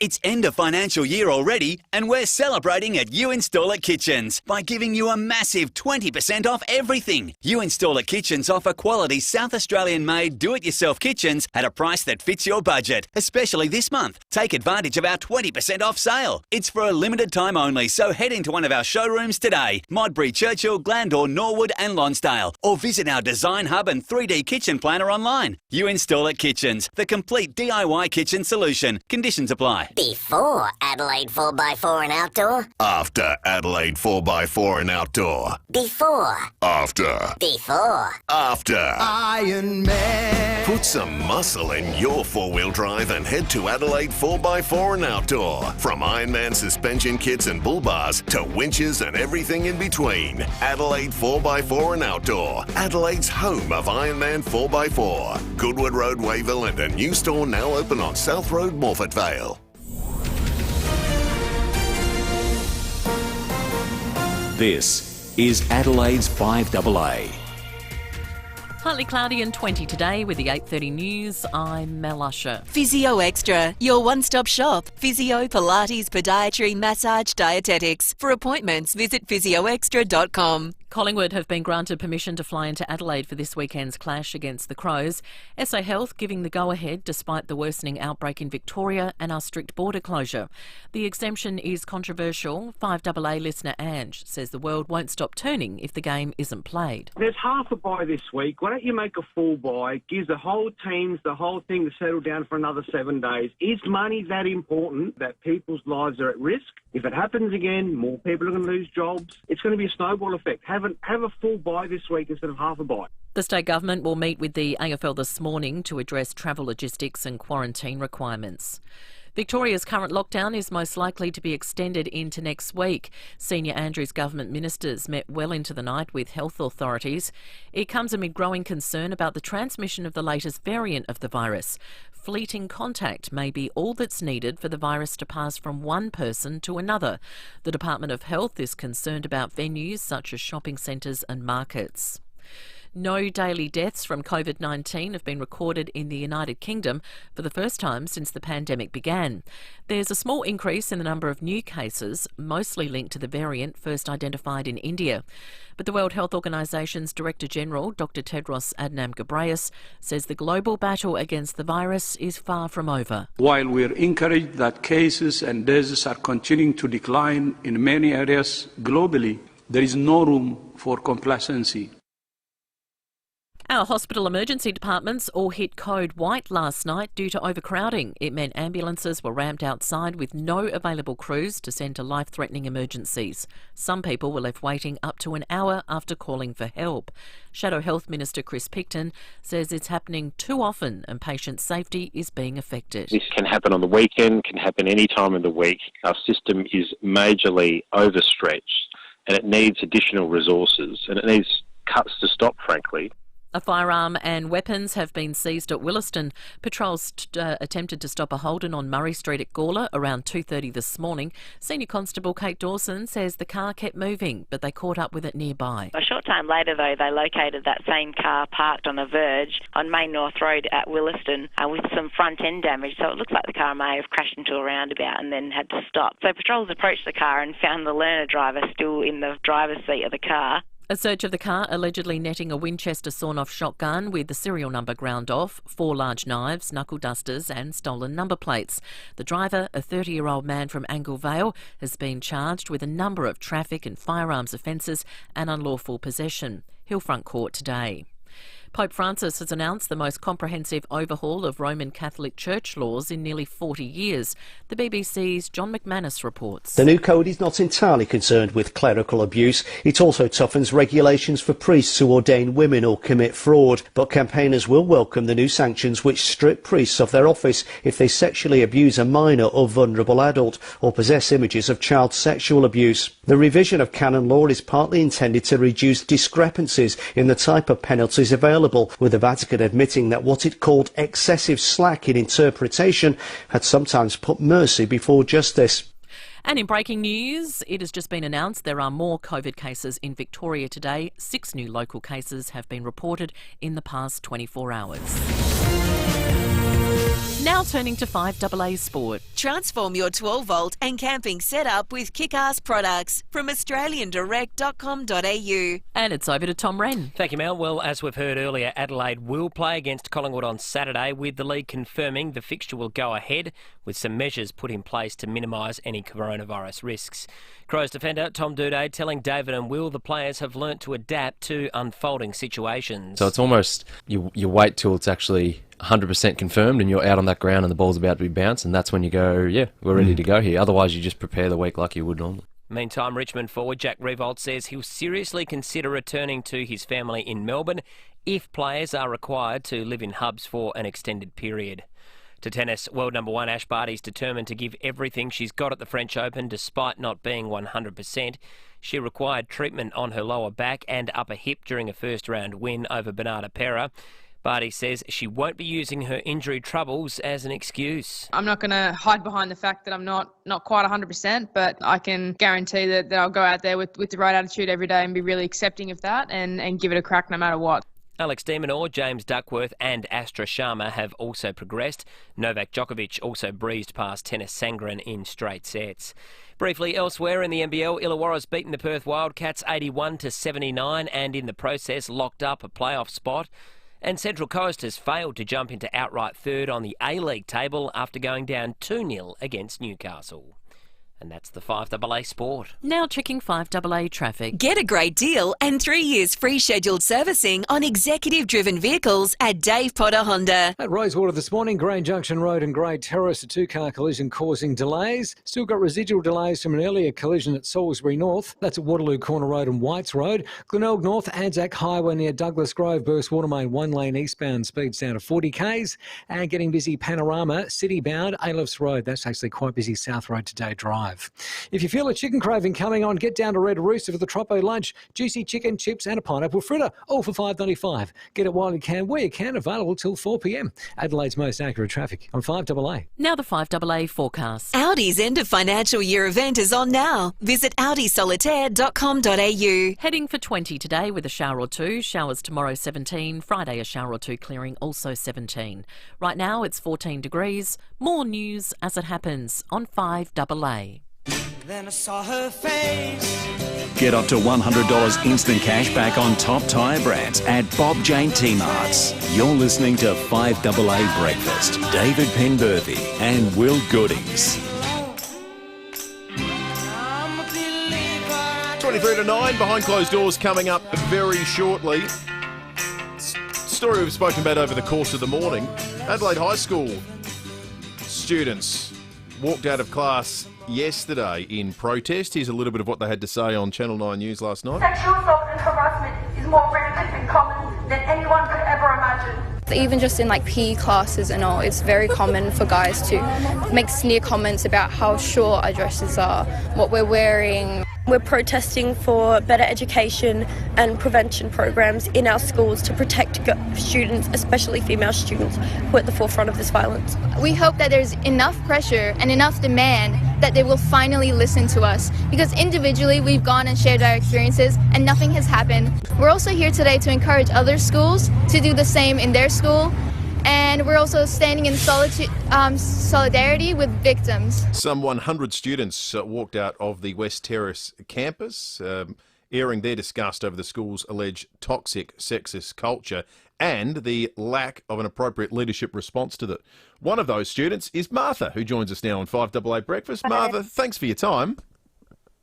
Thank you. Martha, I've got to say, my daughter is 18, so she's only a year older than you and the other young women at the school who are firing up about this. And, you know, a lot of the issues that you're raising aren't peculiar to Adelaide High. This is an issue that is confronting young women across the whole community. And I think it's great that you've gone out and taken a stand. What are the specific issues that you and the other students are so concerned about? So, after reflecting on my 4 years at the school, and this is my final year as a Year 12, I really found that we weren't educated on the crucial topics like consent and identifying sexual assault and what constitutes as rape, and also like things like LGBTQ, sex education, things like that just were not spoken about, despite the fact that it is included in the curriculum. So we really saw that students' lack of education was creating a culture where the male students and the students in general thought misogyny was okay, and many students weren't able to identify what sexual assault was and when they had been sexually assaulted, and we were easily, dismissing things that had happened to us which weren't legal or okay. And yeah. I got to say, I'm 52, and when I went to school, mobile phones didn't exist. I went to a state school like you as well.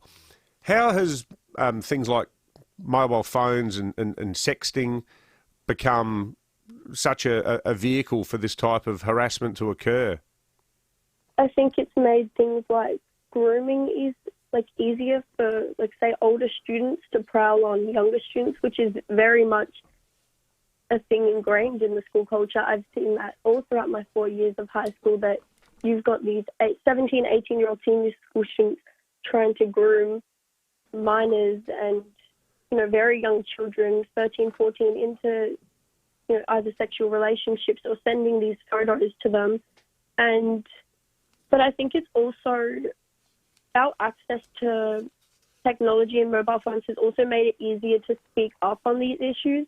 But also on a negative side, it's made sending hate and spreading misogyny easier because they're able to do it, faceless and nameless at this point.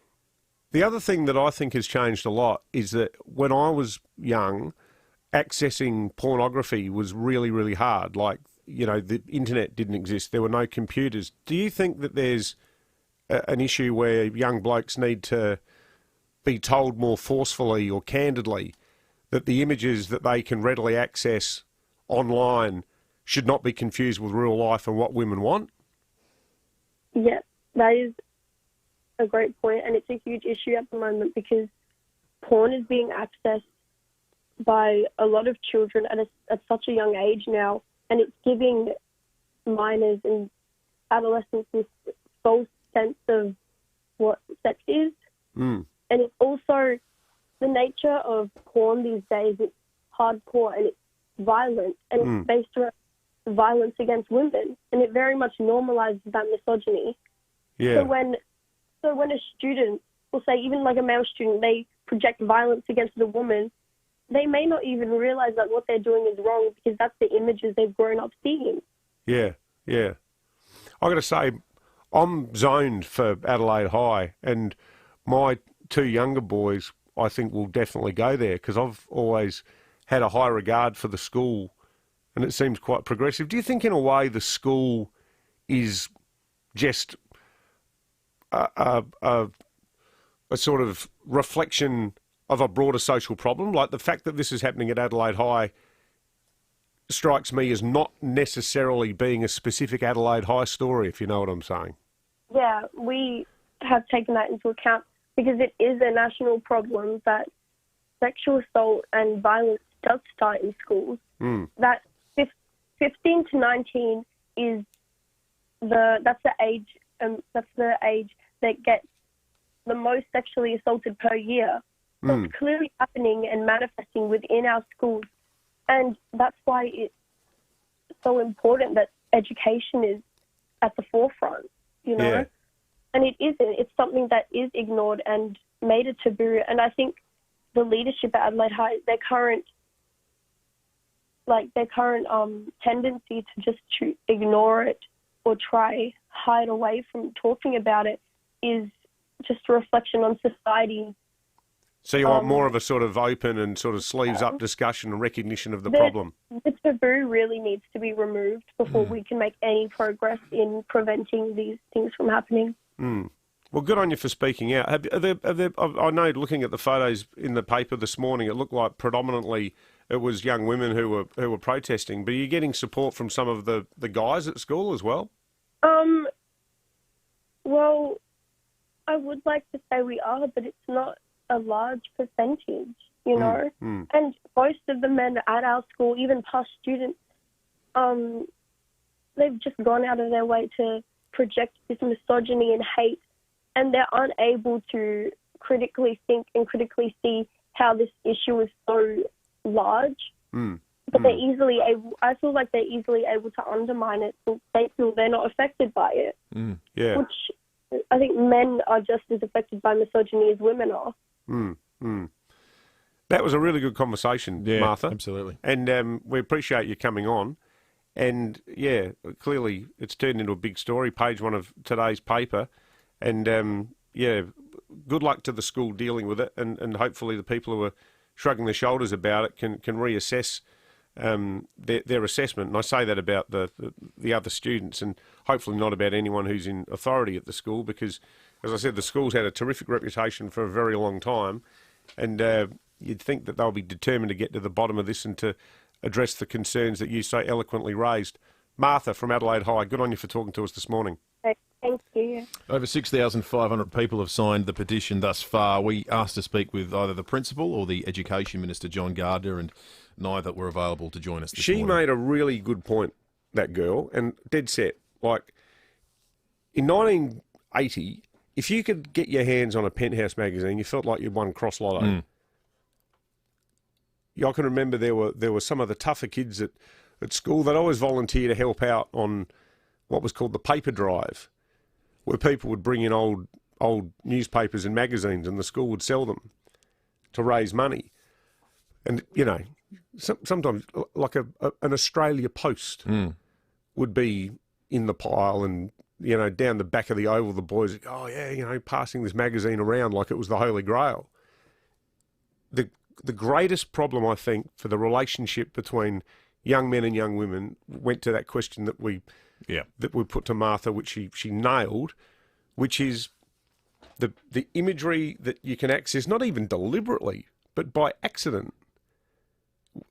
And I just don't know how you get that message out to blokes that is just not real life. And a still image will never convey the sorts of brutality that exist in some elements of this these days as well that you can see in a video. Yeah, it's a really big problem. And yeah, I quite deliberately didn't want to smash up Adelaide High because this is a sort of canary in the coal mine type story, I think, for that school. But good on that young woman for coming on. There is actually a story in the paper this morning. A LNP MP has said that federally that the coalition government has not done enough when it comes to addressing the issue of under 18 people accessing pornography. And this person says what that should do is make this kind of material adults only, and you have to prove that you're 18. Now, the barrier to that, for my mind, seems to have been a combination of willingness and technology, because we've got this on alcohol sale websites. Are you 18? Well, it's not the most sophisticated security mechanism to get around. People just put in the birth date that makes them 18 or tick, yes, I'm 18. Have you ever bought wine online? Exactly, that's what I said. Exactly what I'm saying. Oh, so you're talking about, So I think it is a combination of lack of willingness and the lack of technology. But right now we just don't have, it doesn't appear, and I'm not familiar with one anywhere on earth as a means to scan an ID card or have some sort of proper onerous barrier to age-appropriate material, which is not to say it shouldn't be investigated, but I'm not 100% sure it's yet the fault of of any policymaker that we're not there. I think it's partly the fault that one area of the technology has dramatically outpaced the other. Yeah. David's called in on totally. this issue. David, good morning. Good morning. Now, I work in IT and I often talk to parents about installing appropriate filtering on their kids' computers, and they will stare at you like you're some kind of alien, that my son or daughter wouldn't do that. And both are capable of looking up very adult images as a person that works on their machines, or taking adult images of themselves and handing them around. My concern is that if I'd grown up in this generation, and I'll own it, if you can put the words together, the internet will find something. And I hate to think the combination of words that my teenage mind would have ended up me finding. Yeah, good point, David. Yeah, absolutely. Good on you, David. Thank you. 12 to 9, let's check traffic thanks to Dave Potter Honda. Get a great deal on 3 years free scheduled servicing on executive-driven vehicles at Dave Potter Honda. At Rosewater, Grange Junction Road and Great Terrace, 2-car collision there. That's causing delays. Glenelg North, Anzac Highway near Douglas Road. Got a burst water main there. That's affecting one lane. Speeds down to 40 k's. And getting busy at Joslin, Stephen Terrace, Walkerwood Terrace to 3rd Avenue as you're heading towards Norwood. And Medindi City-bound Main North Road, Robe Terrage to Nottage Terrace. Have you been dreaming of an Audi? Now you can turn your dreams into a reality with the Audi end of financial year event. On now at your preferred Audi dealer. Terms and conditions apply. Adelaide's most accurate traffic on 5AA. All right, let's do Fuel Watch thanks to Dave Potter Honda. Difficult to find cheap spots this morning, and Lucy is expert at this. So if she's saying it's hard, then it is exceptionally hard. Unless you're in the northwest and northeast, everywhere else you'll find it this morning, probably in the $1.60s. If you get it shy of that, go get it because it'll be cheap. If you head down Port Road, you'll find it still in the $1.20s though in Woodville, West Lakes, Alberton and Semaphore. And if you head up Northeast Road, it's $1.19 at the Mobile on the corner of Muller Road and $1.21 at the Coles Express at the Sudolts Road intersection. Slow right down and set your watch to river time this winter. It's time to book your next escape to the Riverland. How about Berry? At SA Weekend Escapes, discover just how relaxing winter by the Murray can be. Find the best things to see and do and uncover our latest hotel offers in the town of Berry. Plus, book your getaway with one of 10 SA hotels this winter and you'll receive a complimentary bottle of Penfolds Red to warm up your trip. Visit saweekendescapes.com.au to find out more. Holiday here this year. Whether you're a sparky, a chippy, a fiery or a bikey. Whether they call you curly, tubby or tiny. Whether next door means a few feet or a few miles. We know the weather's harsh in South Australia. But Olympic Industries carports, verandas and sheds are tougher than most. And if they're strong enough in the country, they'll be strong enough in the city. For a limited time, you can save heaps across the entire range. Olympic Industries end of financial year sale. Built to last. Get more at Mawson Lakes Volkswagen. If you thought it was tricky to source a great end of financial year deal on a new Volkswagen, think again. Mawson Lakes Volkswagen has loaded up on new stock. That's a massive range of new Volkswagens available for delivery right now. And remember Mawson Lakes Volkswagen for servicing too, with next day servicing and free loan cars. Get a great deal on Volkswagen now. Mawson Lakes Volkswagen, just a short drive from the city. Hi, Hearing Australia. Oh, hi. I'd like to inquire about hearing aids, please. Okay, well, it sounds like you're having a ball, so I'll be quick. Our range includes hearing aids that can be so discreet people probably won't realise you're wearing one. And for eligible pensioners under the Hearing Services Program, there are 3 device choices to choose from that are free. And we will care for your hearing for life. I like the sound of that. Oh. Hearing Australia. Discover the secret to celebrating sound in your life. Call 134 432 or 134 HERE today. 9 News, weeknights at 5, nightly at 6. The switch is on to the news that's live and local. 9 News, made in Adelaide. Buy 3, get 1 free on top tyre brands. Visit bobjane.com.au. You're listening to 5AA Breakfast. David Penberthy and Will Goodings. 8 to 9, behind closed doors in a moment, but first some texts on the Telstra Storm Mount Barker text line. This follows on from our discussion with Sam DeLuc, about Sam DeLuc with Sean Fuster. Alcohol needs banning in Parliament House. Don't understand why women don't get a taxi home instead of being forced to hang around with those drunks. Everyone's supposed to be holding a responsible position. I think the alcohol thing is, the rest of the world's moved on, haven't they? Like in the workplace. How many other people's workplaces have a bar? I'm not sure what the case is at State Parliament, because you used to be able to buy whole bottles to take back to your office from the canteen. You've got two restaurants basically in Parliament House. There was a bottle shop at New South Wales Parliament. Mm. Might explain why about 1/3 of every MP in New South Wales is either in jail or before ICAC. Dead set, New South Wales Parliament, the only parliament in Australia you need a police scanner to cover it properly. Yeah. That said, this was Christmas parties. They would have had a Christmas party that's true. somewhere. And everyone still, most people have Christmas parties. We normally never talk about radio ratings. And I just want to say something, though, and you'll obviously back me up, Will. Huge credit to Matt Pantelis and Angie McBride. Absolutely. They had an absolute blinder yesterday, and as newer people in those roles, Matt at evenings and Angie doing weekend breakfast, doing an absolutely superb job, Angie. And they just nailed it, and good on them. And, folks, I say that as a person on the breakfast show, because if of an evening or on the weekends, if you're doing other stuff and you haven't tuned in, check them out, because they're doing a really good job. With everyone else. Board with everyone else. Exactly right. Surging. Yeah, it is. Great news. Love to see it. Love working with Angie, was my producer back when I first started in afternoons. Right. I, in fact, produced the breakfast show with Angie many years ago. Speaking of Christmas parties too, if Angie McBride, her radio career never works out for her, and there's no signs of that happening given the numbers she's commanding, she could become like an actual professional singer. Yep. She's a superb singer. Yep. Has a little bit of showbiz to the performance too. Don't worry about that. I don't know about Matt. Don't know if he could go into singing. No. In fact, no second career opportunity there in entertainment with Matt. It's just, thankfully, he's doing well. Maybe he does what's it called? Rembetika. The Greek blues. Matt won the highest and most prestigious award for journalism in radio. I think he'll be fine. Whatever he does, he's not going to have to need to sing anytime soon. Oh. All right, let's go behind closed doors. Thanks to Aussie Fast Transport Solutions, Interstate Freight Distribution, Warehousing, and local Adelaide couriers. Call Aussie Fast 13 13 64. And when we get behind closed 1395, Adelaide's 5AA. This is Andrew Brymer. And welcome back to the program with me, Andrew Brymer. You can get on the phone and we interactive on 823. Or you can SMS us as well. Do that as well. Got an SMS here from James who says, "Hi Andrew, that's me, Andrew Reimer." He said, "Sad to hear that BJ Thomas passed away at the age of 78. I didn't know that BJ Thomas had passed away, only 78. Could you play a BJ Thomas song for us?" Yeah, he had some good songs, didn't he? One of them that springs to mind immediately, if not sooner, is "Raindrops Keep Falling on My Head."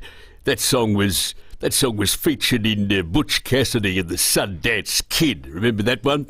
That was a good movie, wasn't it? Starring Robert Redford and Paul Newman. Gee, they were good together, weren't they? What a great team, and they were also together in The Sting as well. That came out around 1973. I remember seeing The Sting at the Old West Theatre down in Hindley Street. Had some great times down there. Good memories.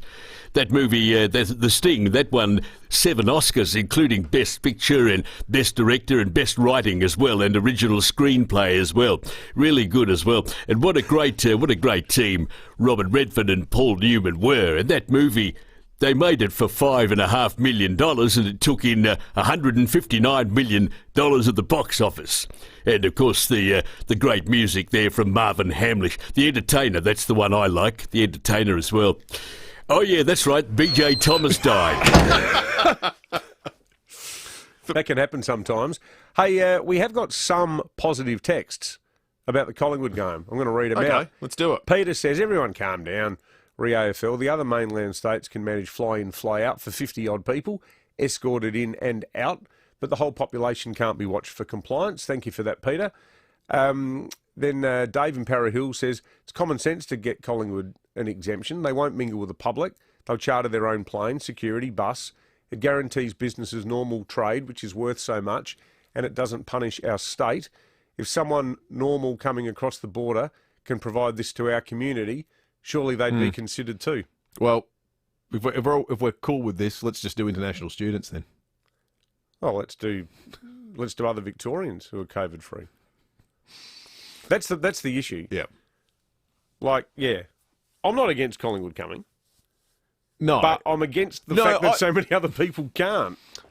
I'm against what it does to the message from the state government about complying with all the other requirements because people will invariably think there are two sets of rules. It might logically make sense, but it does damage to the rest of what SA Health and Grant Stevens and the Premier are trying to achieve. Speaking of the Premier, not trying to sound rude or disrespectful here, what does he do for a living these days? I wonder if he's got any sort of view on the Collingwood. I mean, there's only the number one talking point in South Australia right now. Does he have a thought on it?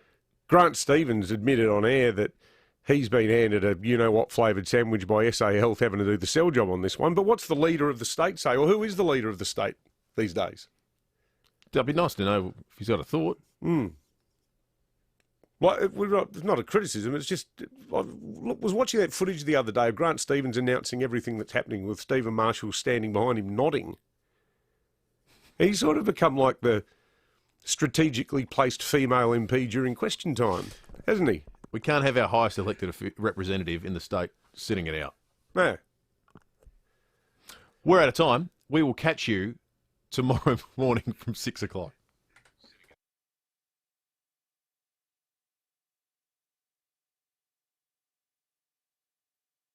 You all set for retirement, mate? Yeah. My sister